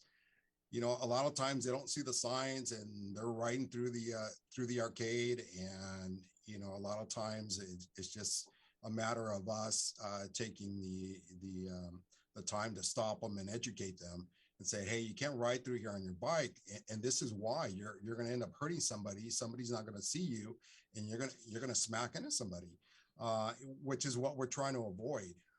So I think by having that presence there and taking the time to actually speak with some of the skateboarders. And I like the deputies to go out and talk to the kids over at the skate park. Obviously they're coming and going, and really engaging them and developing that relationship so they have a mutual understanding. Hey, you can't ride your skateboard through here. You're gonna hurt somebody. No bikes through here. They understand that, and hopefully that'll mitigate a lot of issues. I'd like to just have the deputies be more engaged in that area, in the community. And I think that will go a long way and hopefully mitigate a lot of these issues. I know we talked about confiscating skateboards and stuff, and I really don't want to go down that route. You know, I think of my own kids, you know, if they're out there riding their bike or riding their skateboard, and then a deputy comes up and say, hey, I'm taking your skateboard, you know, it just doesn't feel right. It's not the type of relationship I want to have with our community. But definitely I want to start off here by the foot patrols and see how the reaction that we get, and hopefully that solves the issue. If not, we'll look at other options that we can utilize to hopefully mitigate those issues. Thank you, Chief. And we'll keep the chief in, so if there's any questions or anything about that, we can get to that. But I want to just quickly add to that the chief and I, you know, we've talked about starting with the community conversation in January. We've talked about some of our goals this year being focusing on community engagement, and so and kind of coordination. So I really appreciate that the chief is looking for some of these ideas, and then we're also planning to coordinate closely with him. Where if there are days where those foot patrols aren't available, we have code enforcement there and vice versa. And so we're hoping, and I think what we're proposing as kind of the first step here is increasing that presence of the police officers and code enforcement officers. We would provide some flyers to both groups on some information on, safe practices. We also talked about trying to coordinate a couple of outreach opportunities with the local schools to some opportunities to get out to the schools and talk to kids about safe practices. And so that's option one. The staff report includes additional options.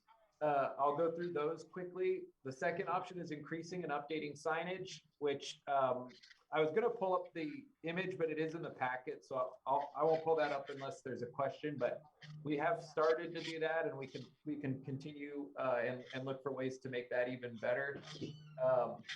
We also, the city could increase and utilize fines. And I think both the chief and I, our recommendation at this point would be to start with the education and outreach, and then leave the door open to do that if desired in the future.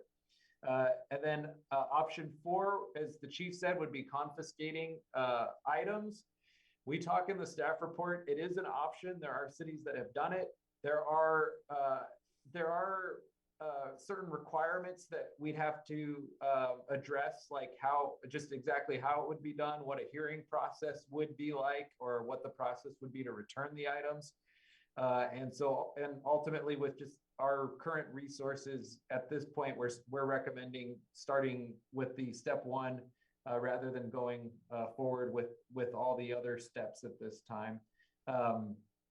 And then it's option five says increase the legal penalty. It's kind of covered in the increasing and utilizing fines, but it's a little different in that the city could potentially look to classify violations of the section rather than infractions, classifying them as misdemeanors. Again, I would recommend considering that if the first options are only if the first options do not work. So with that, I think both the chief and I are happy to answer questions.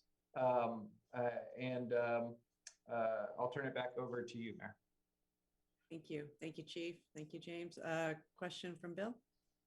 Well, first of all, Chief Rivera, thank you so much. I mean, just the whole way you're approaching this is, it couldn't be better, so thank you.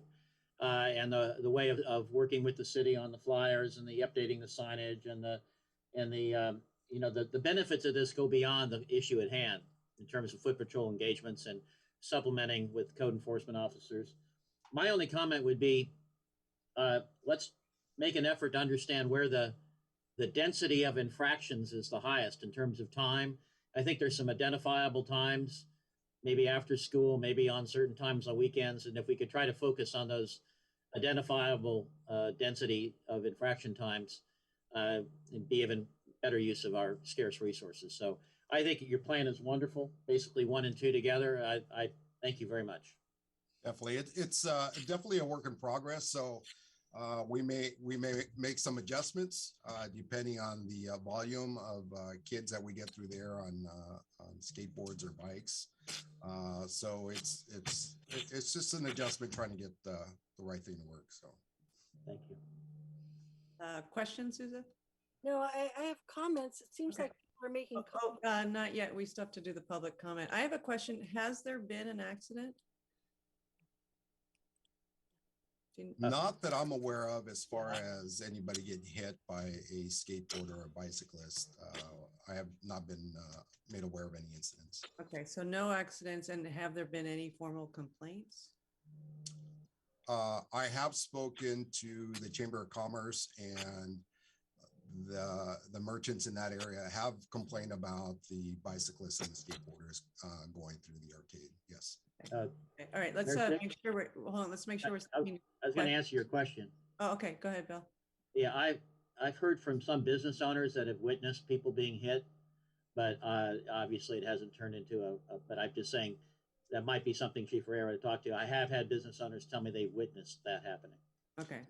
And it could just be that has happened, and they run into them and they kind of dust themselves off and they continue on, and there's never a mention to the police department or anything like that. So nothing reported. Okay. Correct. Okay, well, let's move on to public comment. Any public comment on this item, Gail? Anyone in the Zoom meeting who would like to speak, please use your raised hand function now. And we have two people. I'll bring in Jamie Fleming.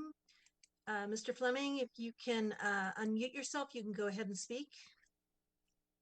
Great. I just want to say this is fantastic that this got on the city council agenda.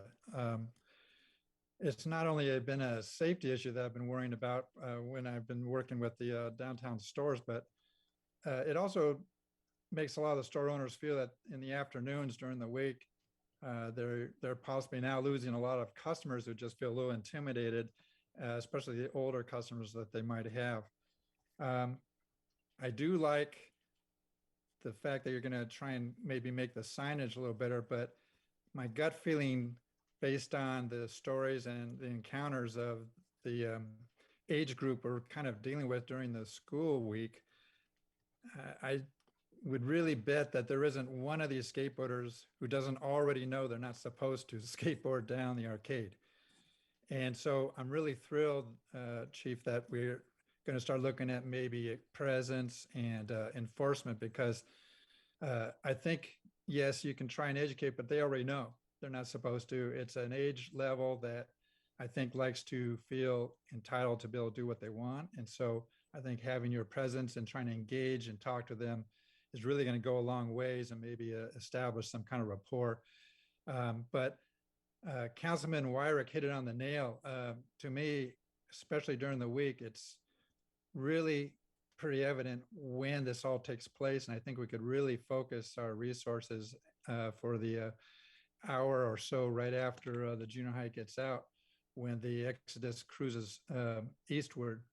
I don't think we have to spend a whole day or times on this. I think there's a very specific time where this really impacts the stores and the dangers there. So, and I don't know if it makes sense to recruit even high schoolers who are older to maybe help with some of this, but just depends, I guess, how we have, as you know, how much resources we have to rely on. Anyway, thrilled that this is on here now. I have so many stores that are going to be so grateful, because they've been just so concerned with they'll go out and tell a skateboarder, you're not supposed to be going down here, and the skateboarder just tell them, take a hike, and they just go right through the crowd anyway. And so I think we do need to beef up a little bit more of the enforcement. And so, Chief, thank you. This is going to be great. Thank you, Jamie. And yeah, we have one more, Bill Miley. I will bring him in. Thank you. Mr. Miley, you can go ahead and speak. I'm unmuted. Yes. So I looked at the Google map and saw all the yellow circles. One of the questions I had was, there's no yellow circle on the street, on the sidewalk between Montgomery and Fox. So here are some thoughts. The law enforcement options are obviously good. Ideas of more signage, obviously good.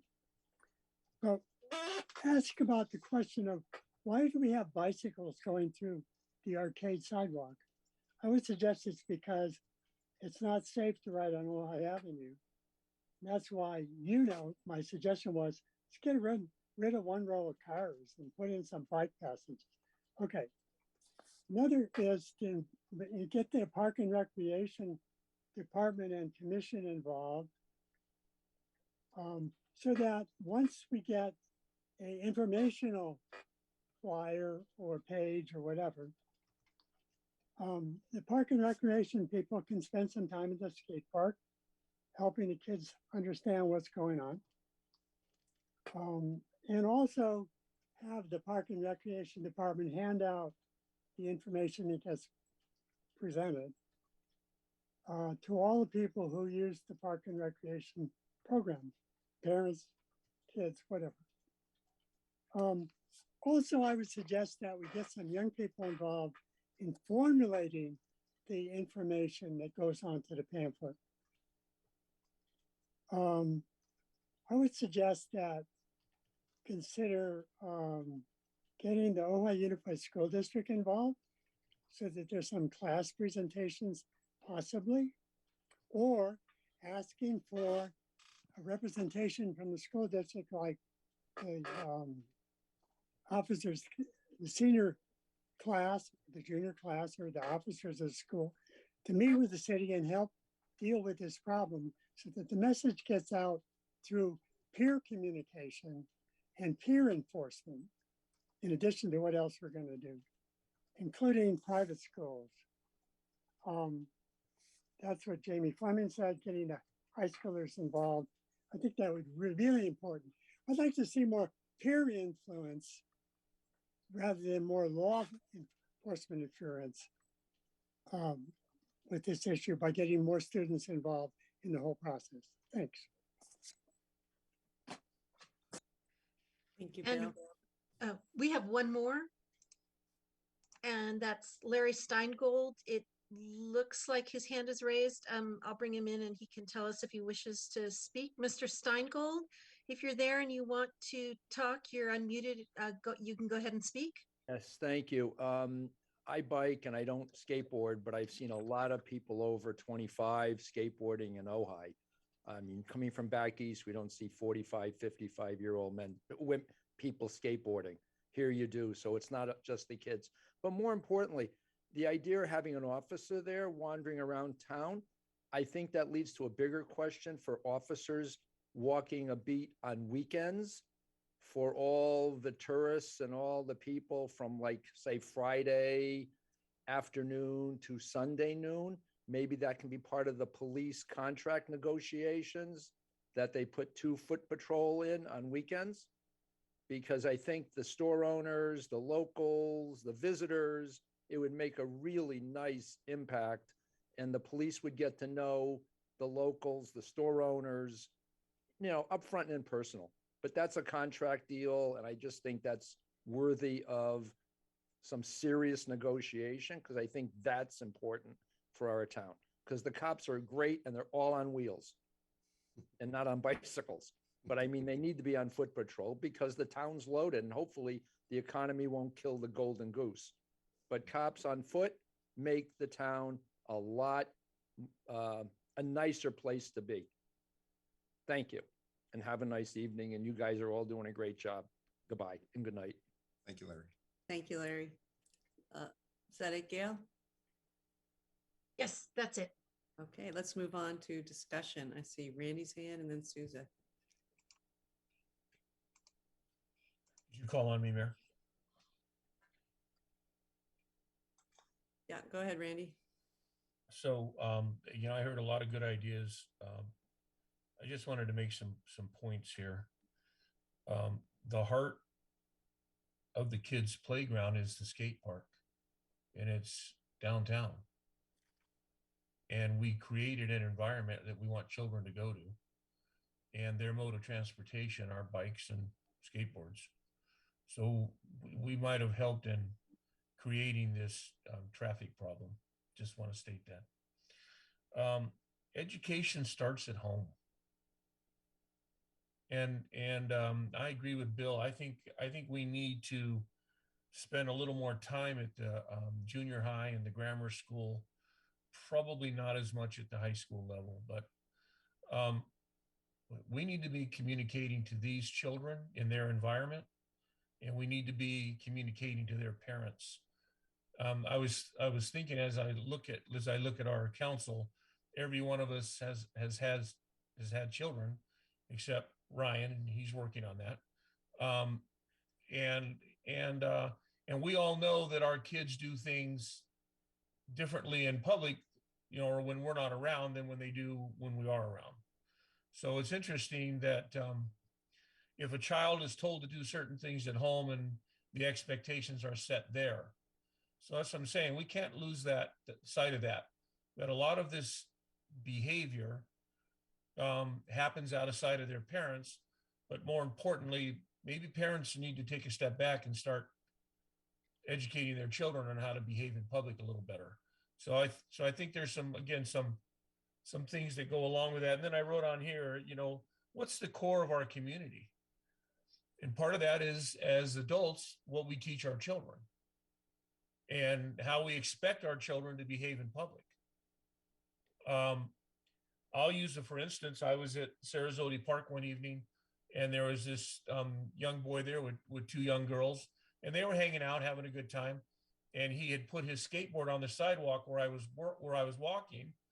So I gently put my foot under his skateboard to pick it up to put it on the grass so that someone didn't trip and fall. And this young man chose to use every word in the encyclopedia at me about me touching his skateboard. So it didn't, what it told me is that child obviously must get away with that at home, because why he would choose to talk to an adult, especially an adult male my size, unless he had his phone on and his recorder on, you know, but he was just misbehaving.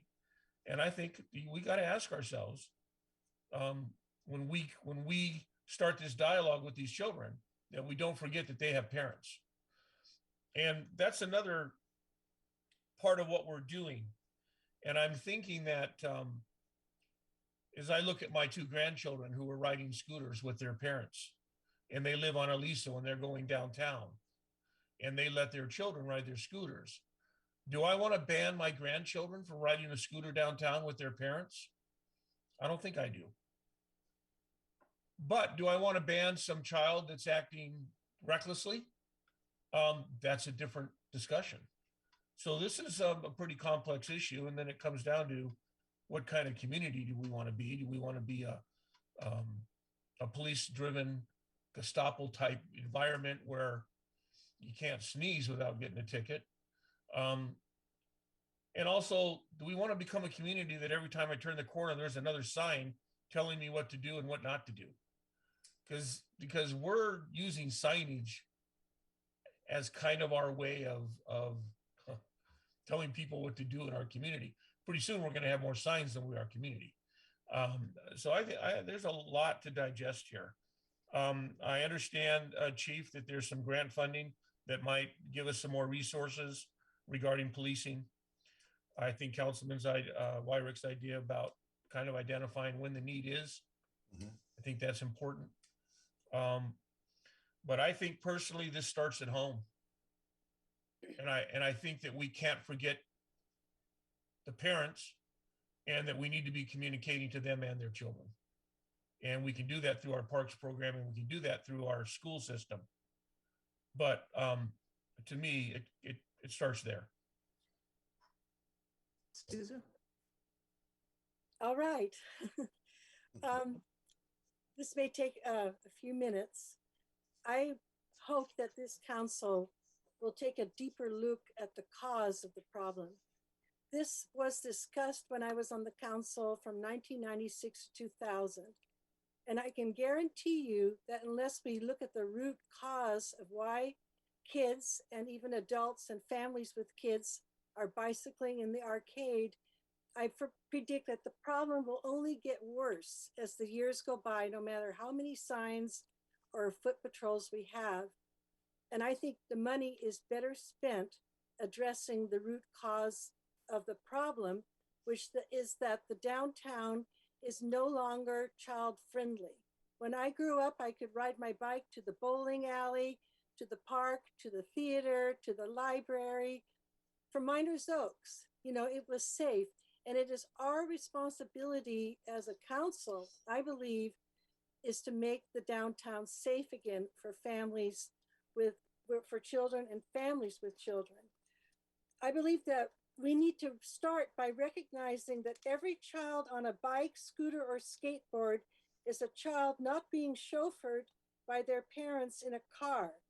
And as Mayor Pro Tem Haney pointed out, most of these kids, many of these kids are on their way to the skate park, and they stop at the ice cream shop. I've observed them many, many times.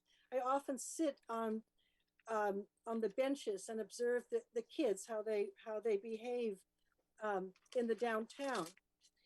And I would like from here to go, if you'll go with me to the staff report, page 5.2. You know, all the options, none of the options address the real root cause of the problem. But I was very pleased that our wonderful Chief Rivera is not in favor of taking a draconian approach. And what I'm going to propose when I'm through kind of laying some of this out is that we take both a short-term and a long-term approach to solving the problem, because the number of bicycles in downtown Ojai is just mind-blowing. Like this weekend, I couldn't count. There was just more and more coming down off the, I was watching from the bike trail down South Montgomery to Ojai Avenue.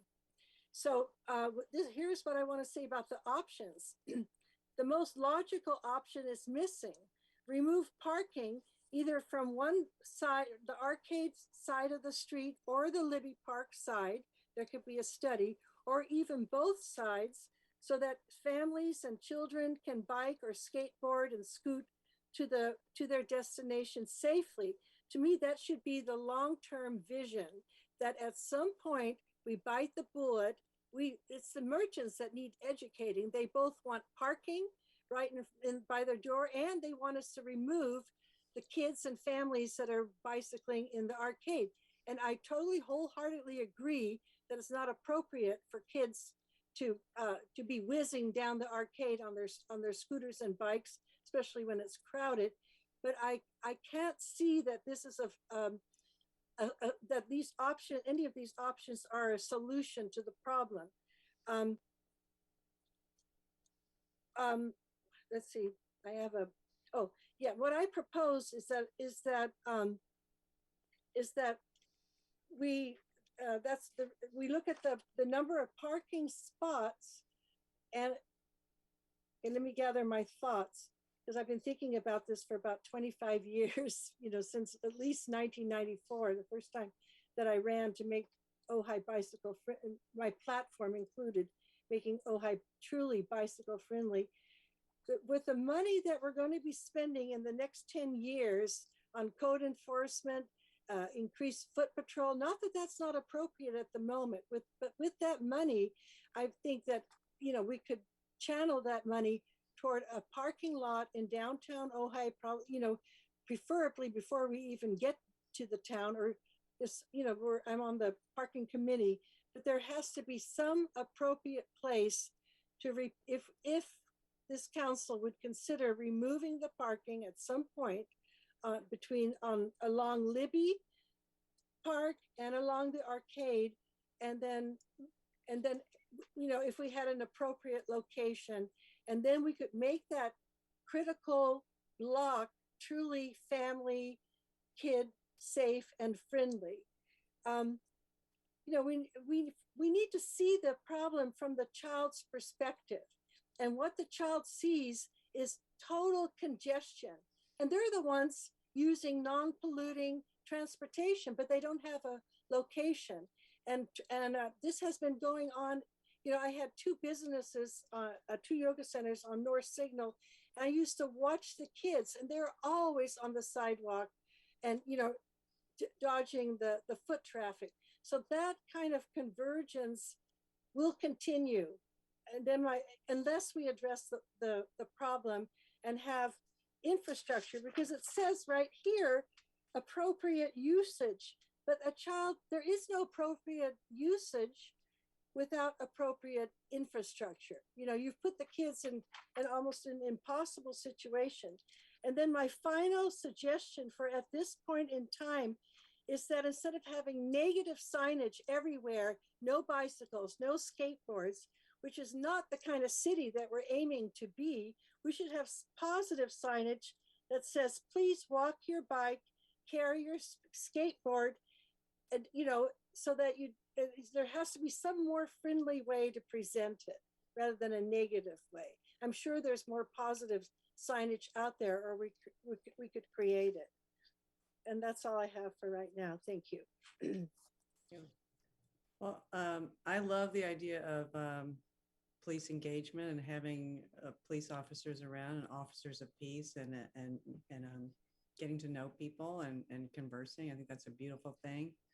Yeah, I think it's really important to direct our resources where they will do the most good. And of course, we have we've had two fatalities in crosswalks. So for me, safety is always number one. And that's really we're going to direct resources, police resources, that to me would be the spot, getting, more enforcement there.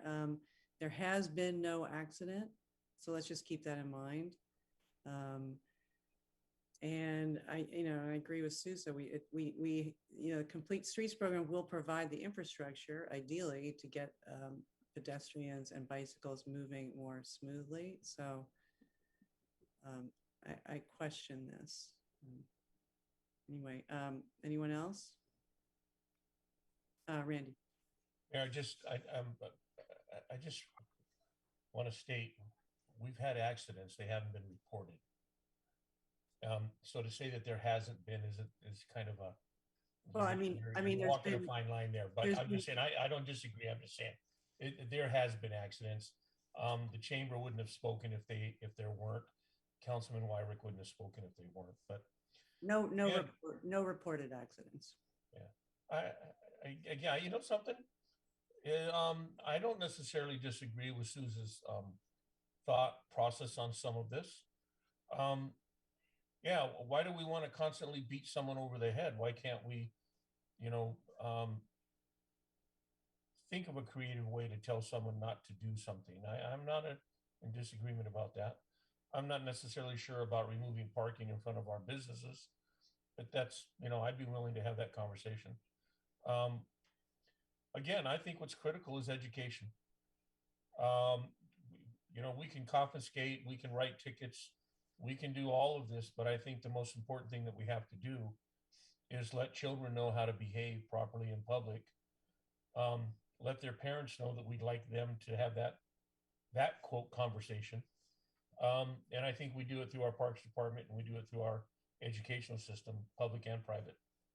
And I think the outreach needs to start there. And I'm not opposed to asking our police chief to schedule police officers going to schools and actually having this conversation. I'm not sure if a 18-year-old kid telling a 13-year-old kid what to do is going to win the day. And plus, I might be concerned about when that 13-year-old tells them where to put it, that the 18-year-old doesn't reach down and show him where he's going to put it. So we think we're going to be careful about that engagement. But I think education is critical here, and I think that's the biggest component that's going to help us really teach children the values of our community, and that's that we want to respect one another, that we want to care for one another, and we want all of that to be reciprocated. Young children need to be listened to, not just talked to, and I think that's important that we create that environment. Any other comments, Ryan? Ryan? Yeah. I think Chief, you outlined a really good plan. I mean, I don't think confiscating stuff from children is a really brilliant idea to try and make this that harsh. I think we need to. Children of all ages are well aware of the authority that the police department has, and they know that that's where the line is drawn, and they don't want to be in a situation where they're engaged with law enforcement over something like riding in the arcade. And I have seen especially on the weekend, I don't know about as much during the week because I'm always working, but I've definitely seen bicyclists go through at all different ages through the arcade, and it is dangerous. I mean, I do believe that it is problematic when they're coming up on you behind and when it's really crowded in the arcade. And the simple answer is, too, I don't think we need to rearrange Ojai Avenue completely to be able to make it safer. I think it is reasonably safe, but that's why there's auxiliary streets all over the place and a bike path, and that, some of the things you mentioned, Sousa, obviously we should be focused on these issues in the active transportation program for Ojai Avenue. And I hope that we are considering that, including why I think we were all pretty passionate about the El Paseo crossing, and hoping that we can get that tucked into the plans as well, even though that's not the core area of the arcade we're talking about. It's still kind of the same principle. And I do think that, some light-handed recommendations when somebody is violating something is the right way to go. And if they don't get it after that, then enforcement should have to step up where it needs to, and it needs to be clear. It's always difficult for business owners and the public and anyone to get engaged because they're operating their business. These people fly by, don't really want to run after them screaming and looking like a bad patron. It's an awkward place for everybody to be put. And the signage we have is pretty minimal. You know, I do appreciate that it is negative, but we're not going to change all the no parking signs to please don't park here. That's, you know, I think that the simplistic no is a valuable thing. I don't think it's overdone. I think most people are aware. I mean, I've known that you're not supposed to ride in the arcade my entire life. I've done it plenty of times anyway, because of the ease of the situation. I'm not going to lie. But I've also, if it's crowded on the weekend, I get off and walk because I'm not interested in running somebody over. But there's also a million ways to get around Ojai. And that's the fact, is that it's not that complicated to be able to follow these rules. But it's hard to ask people, you know, to ride their bike to Topa Brewery or to one of the restaurants and not have to somehow engage crossing somewhere where that's a little bit more difficult. So I think we need to be cognizant of that. But, and I like I said, I had this conversation with James earlier in the week. My experience has been the problem during the weekend, but I don't know what's going on during the week. But I would definitely lean towards the weekend side of things, because it is just so much more crowded. There's just such a higher likelihood of injury, in my opinion. But, you know, the feedback we got from Jamie Fleming sounds like that could be a problem during the week as well.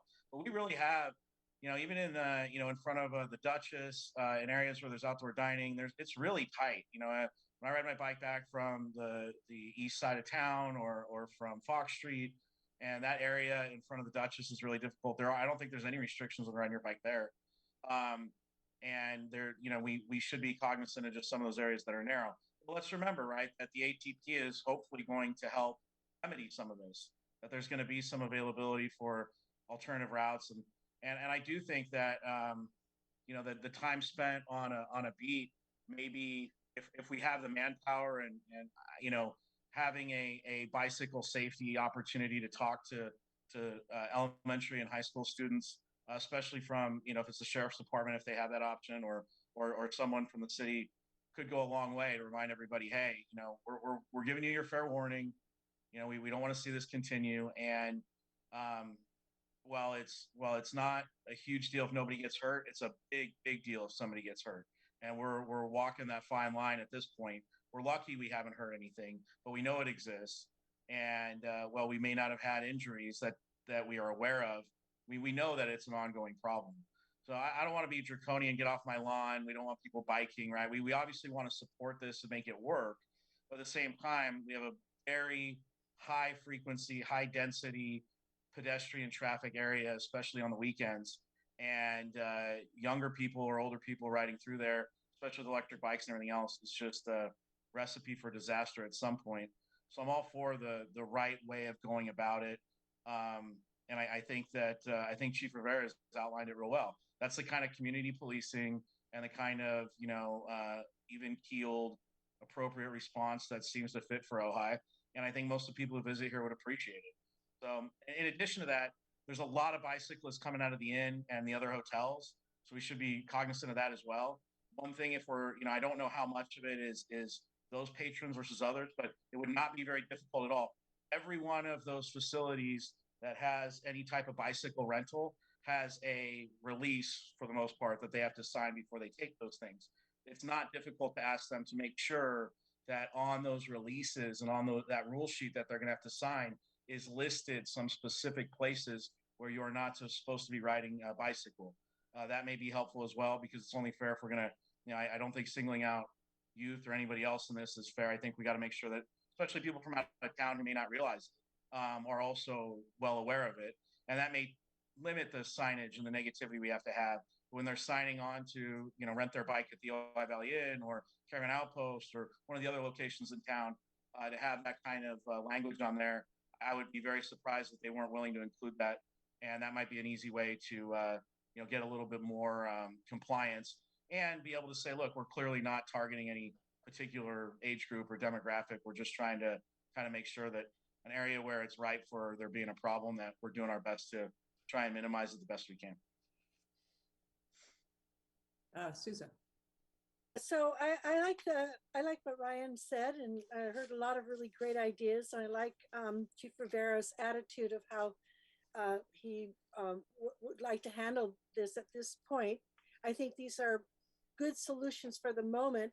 And to that, I want to add, I think it would be good if the foot patrol actually also had a bike that they walk through the arcade on a busy weekend to set an example. And then when they get to one end, they can ride past the arcade on their bike, you know, that they could patrol the area both on foot and on bike, but rather than just foot, walk their bike. So that sends the message, I think, you know, they can tell a kid more easily if if the police is walking their bike through the arcade. I think that sets a good example. I'm going to look into the positive signage thing, and if I find something good, I'll forward it to everyone. I'll have Andrea distribute it. Randy and then Ryan. Yeah, my final comment is I agree with Susan. We should have our officers on bikes so that they can go after people that are on bikes that are riding improperly and give them tickets. Good idea, Susan. Oh, can I add one more thing, Mayor Sticks? Yeah, go ahead. I've always wondered what kind of briefing the Ojai Valley Inn and other hotels give people.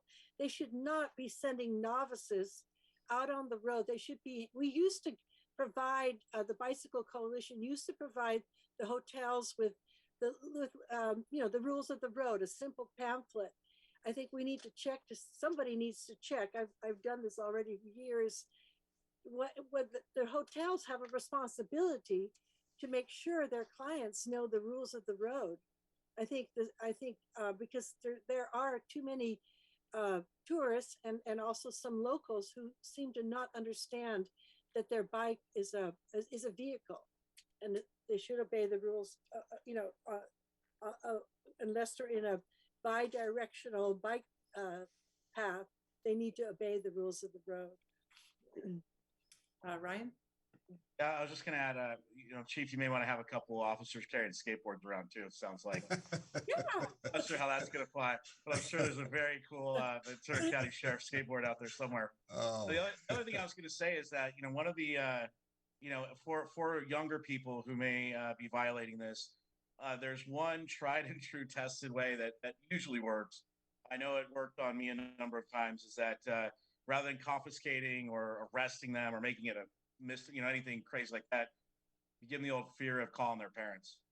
And, you know, if they don't do it, we're going to call your parents and let them know. And that tends to have a significant deterrent impact on a number of younger people.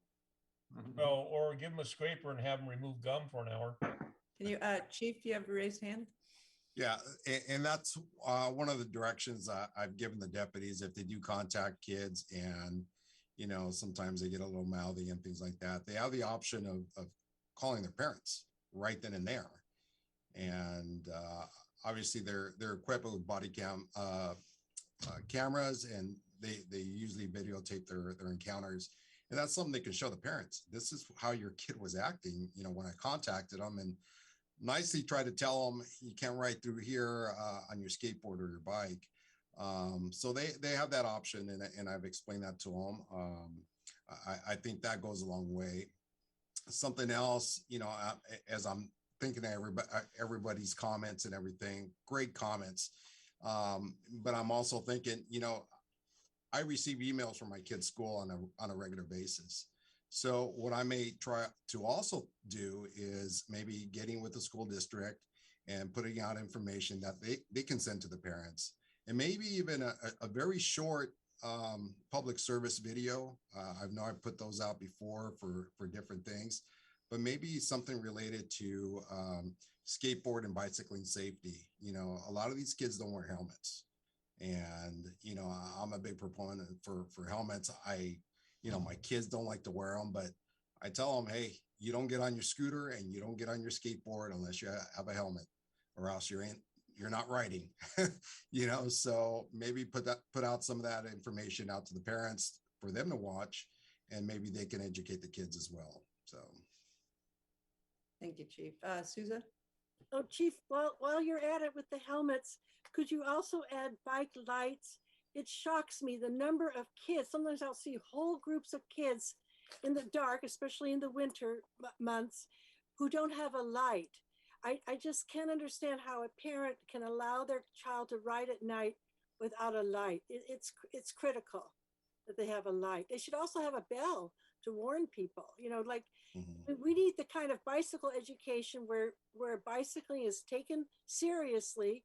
The bike is not just recreational, it's legitimate transportation. It should be fully equipped, good brakes, good light, helmet, bell, the works. It's worth your child's life is worth it. Great. That's something we can incorporate in the video as well for the parents. Thank you. Thank you. And you're right, Ryan, nothing like that call. Really change things up a little bit. Okay, are we Randy? Yep. Hey, just one final comment to Ryan. I did talk to your dad about you and your bike. I just wanted to let you know that. Not for the last year, you haven't. Okay, are we ready for a motion? Anyone? Honestly, I don't know that a motion's needed unless somebody unless there's a motion to pursue one of the other options. But the chief and I are moving forward with that unless directed otherwise. Okay. Well, thank you so much, James. Thank you, Chief. Yes, thank you. And thank you, Chief. Thank you. Thank you, everyone, for the great support you guys provide me and my staff here at the station. Appreciate it. Thank you. It takes a village. Yes, it does. I've been there. Thank you. Thank you. Won't out my kids, but anyway. All right. Number 6, social media policy adoption and platform expansion. Yes, thank you, Mayor. And I'll keep this very brief. When I arrived here in Ojai, we had a Facebook page that had about 200 followers, and we had a Twitter account and a Nextdoor account that had never been used and had never really been set up. I think currently, I checked this morning, and there are 2 followers on the Twitter page. And so I think, as everybody knows, we've been putting an emphasis on increasing our public communications. Right before the pandemic, we had created a public information and events coordinator position with that focus. It was delayed to fill that position because of the budget impacts from the pandemics, but just recently, and I think it was first week of January, we were finally able to fill that position, and our public information person is eager. Robin Godfrey, who everybody's met, is very eager to start communicating with the public.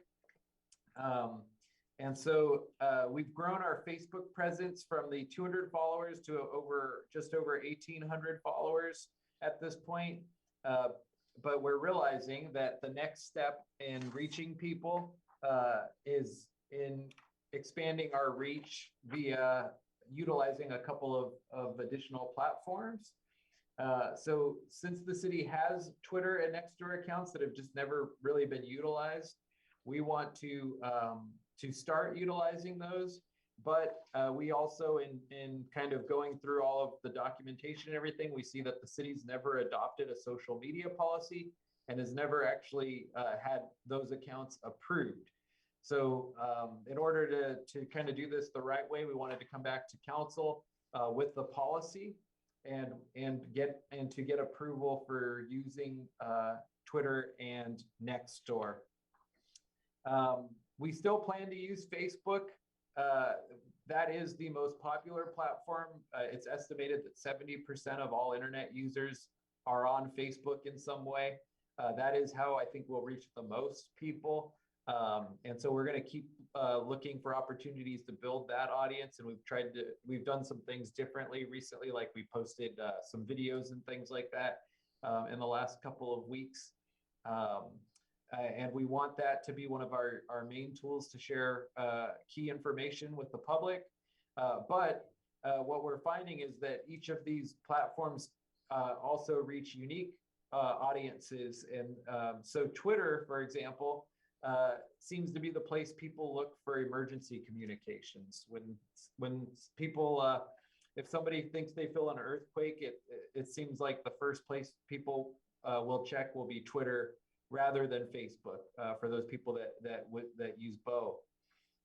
And so we think this all ties together with our emergency communications and evacuation plan discussed earlier, where by having a Twitter page, Twitter account, we will be able to build that emergency communications network. It'll also help us share emergency information from other community partners like the Sheriff's Department, who is on Twitter, and the Ventura Fire and Ventura Sheriff's public information officers are also on Twitter and share emergency information via Twitter. So we propose to use that. We also propose to use Nextdoor, which has really, I think, emerged over the last couple of years in the Ojai Valley. I think probably most of us are on Nextdoor or see the postings. It's not really a true social media site, but it is a really excellent site for community engagement and outreach because we can actually target by neighborhood. And so we could actually, if we have an item coming to council, like a discussion of Drown Avenue, we could actually target residents that are closest to Drown Avenue and on Drown Avenue. And so I think again, tying into earlier conversation today, as we start to look at some district projects or look for ways to get feedback from districts, that's another tool that we can use to focus on those areas for targeted information. And so for us, we really plan to use all three of those tools. We're not planning to adopt one and drop the other. We're planning to use all three. We provided in the staff report a chart showing what tools, what platforms each other city is using. I think it's fair to say probably that Ojai, to some extent, has fallen a little behind on the number of platforms used. We are the only city currently that does not use Twitter for communications, and we're one of the few that does not use Nextdoor. So I think for us, this is a reasonable step to move our communications process forward. And so again, we are recommending utilizing those. They'll also be included on the emergency plans and things like that as key information points. And then with that, we are recommending that the city council adopt a social media policy. The social media policy is pretty straightforward. It's the basics. Staff won't put opinions on social media, individual opinions. Staff won't post anything that would violate local laws, Brown Act, etc. So it's things like that. The policy is fairly straightforward, but with the enhanced use of these sites, we think it's important to have that policy so that everybody is aware of what we will and will not do via those sites. And so with that, we're recommending that council authorize the use of Twitter and Nextdoor in addition to the existing Facebook page, and that the city council adopt a social media page to guide staff in its use of those pages. So thank you. James. All right, questions from council. Randy? No, I'm ready to make a motion. Oh, okay. Any questions? I have a question. Okay, go ahead, Susan. James, how do you decide whether to allow comments or to close comments, or that Robin will be monitoring? Because sometimes it's useful, like for example, the infamous case of the proposed signage at the Y. I felt it was useful to allow comments. Yeah, and I think that's part of having Robin and having the public information position that can focus on those. We've tried consistently over the last couple of years that when we see questions in response to posts, we do try to answer those, but we never had a staff person dedicated to it. So it was kind of, me at 7 o'clock if I had a couple minutes to answer a question. So having a person dedicated to it will be helpful. Our practice has been that we don't typically turn off comments. We typically keep them on. There were actually some times where we would post something and then I don't know all the workings of Facebook, but the comments would actually end up getting turned off somehow. And it wasn't that we were turning it off, but somehow it was turned off. And so we typically do leave them on. And in the draft policy, we basically say that, we note that the comments may be turned off when we share them to other groups or other platforms where we don't have the control over it. So we like notify people that is possible, but the policy expects that comments will be left on.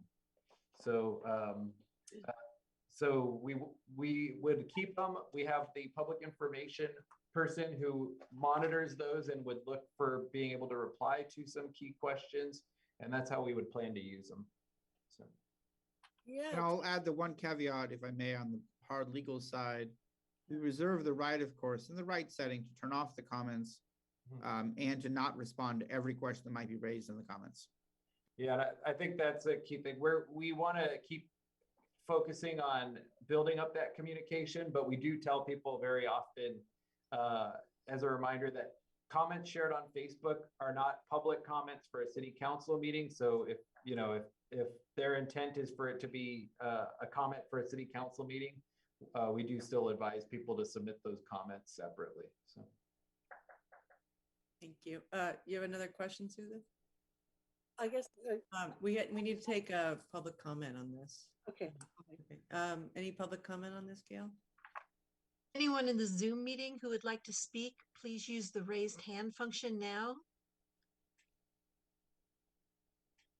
And no one's raising their hand. Okay, thank you. Randy, you have a motion? Yes, just a quick comment and then a motion. I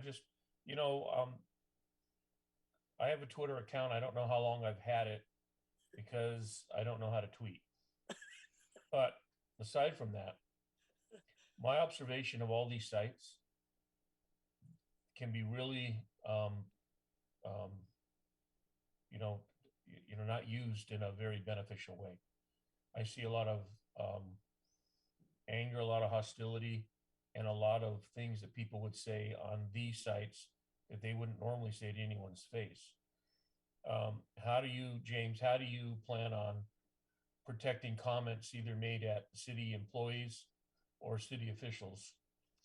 And then Matt, for you, how do we not get involved in censoring somebody if they make a comment publicly and we decide to take it off?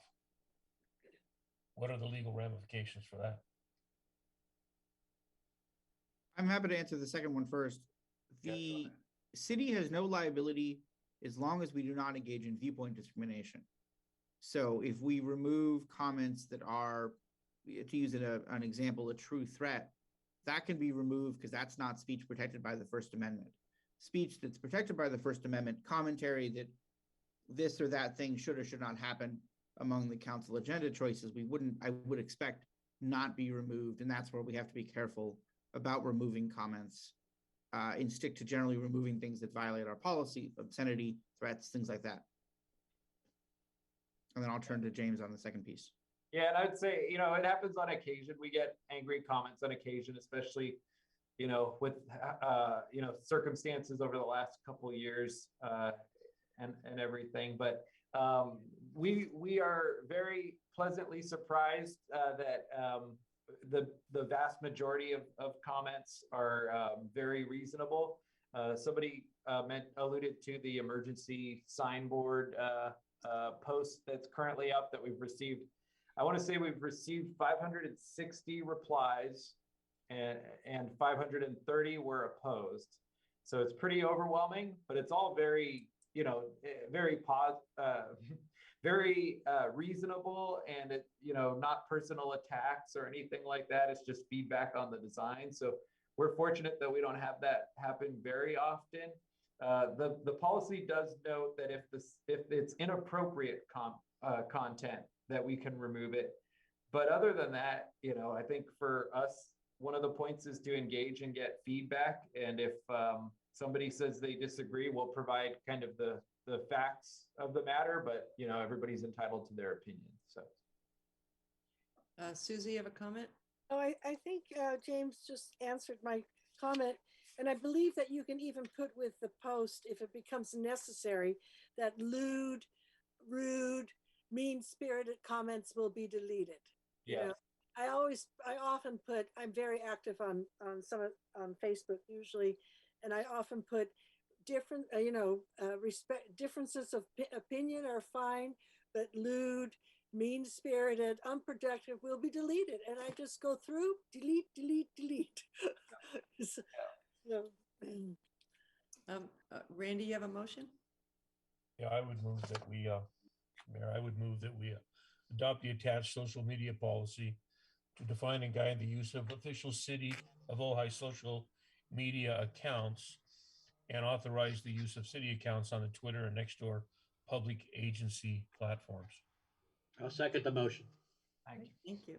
Roll call, please, Gail. Councilmember Francina, yes. Councilmember Blatz, Yes. Councilmember Weirich, Yes. Mayor Pro Tem Haney, Yes. Mayor Sticks. Yes. Okay. All right. Thank you. And thank you, James. Thank you to Robin for initiating this. Thank you. Looking forward to. Thank you. All right. Any council member reports? Mayor, I had about 60 seconds. I wanted to report on something. Okay. I came across something of interest in the Pacific Coast Business Times, March 4 through 10, page 3A. They mentioned that the California Department of Tax and Fee Administration is reporting that after a peak of cannabis sales in the second quarter of 2021, cannabis sales in the state are taxable sales are down in the third quarter and down further in the fourth quarter. And the article concludes with this sentence. I'll just read it. The second quarter of 2021 was the peak so far for legal sales, and many industry insiders and observers claim the state's taxes and other regulations have contributed to a persistently large black market that is crowding out legal sales. So that was an interesting article. Okay, thank you. All right, Souza, you have a council member report? Just a comment. There's a film about that documentary about how the regulations have, increased the black market.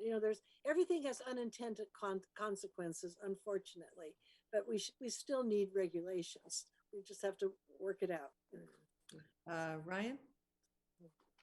I wanted to just say that we received notice from Dr. Tassopoulos, the director officer for the Air Pollution Control District, that he's going to be retiring on April 1st. So we're going to start the process again and look into rehire. I've already engaged a couple people in the community about some recommendations who are well-known and trusted citizens of ours. But I wanted to just make it known to everybody and make sure you spread the word. And as the recruitment rolls out, it's a very difficult and highly specialized field that's tough to fill. So the more we can get the word out and the more we can get some good applicants, the better chance we have of getting someone as good as Dr. Tassopoulos to fill in the role.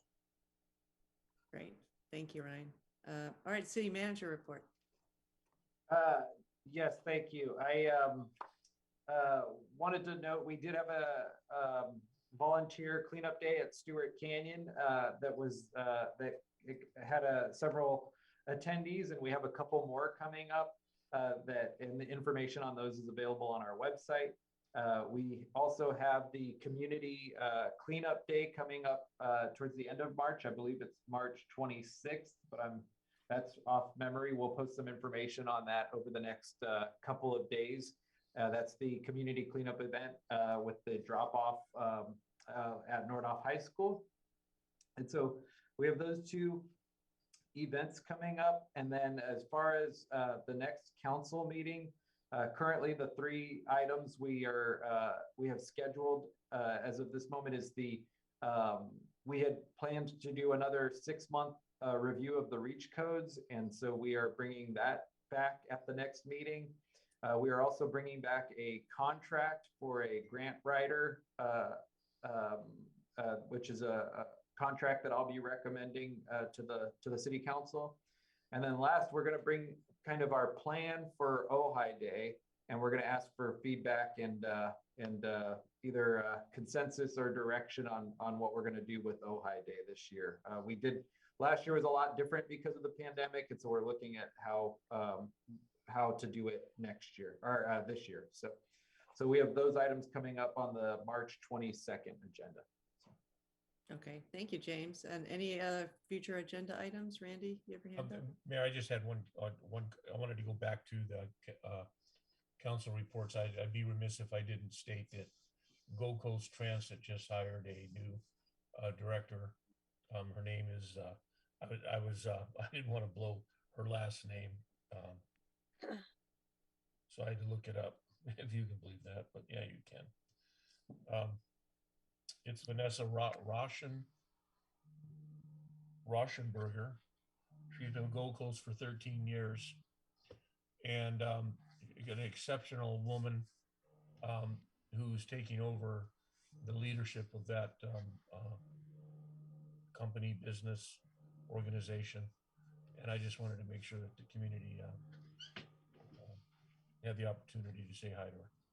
A wonderful individual, just a wonderful woman. Thank you. Good news. Thank you. Ryan, future agenda item? Souza, your hands up. Yes, I have 2 future agenda items, but first, James, I want to thank you for that very moving video clip that you sent of the memorial tree planting for Sue Horgan's husband, Gary. I caught a glimpse of my daughter in it. She always participates. I'm proud of her. And it was nice to see Sue and my old colleague, Joe DeVito, hugging each other. It was just a very moving moment. Thanks. So nice that you sent us that. It's good to see.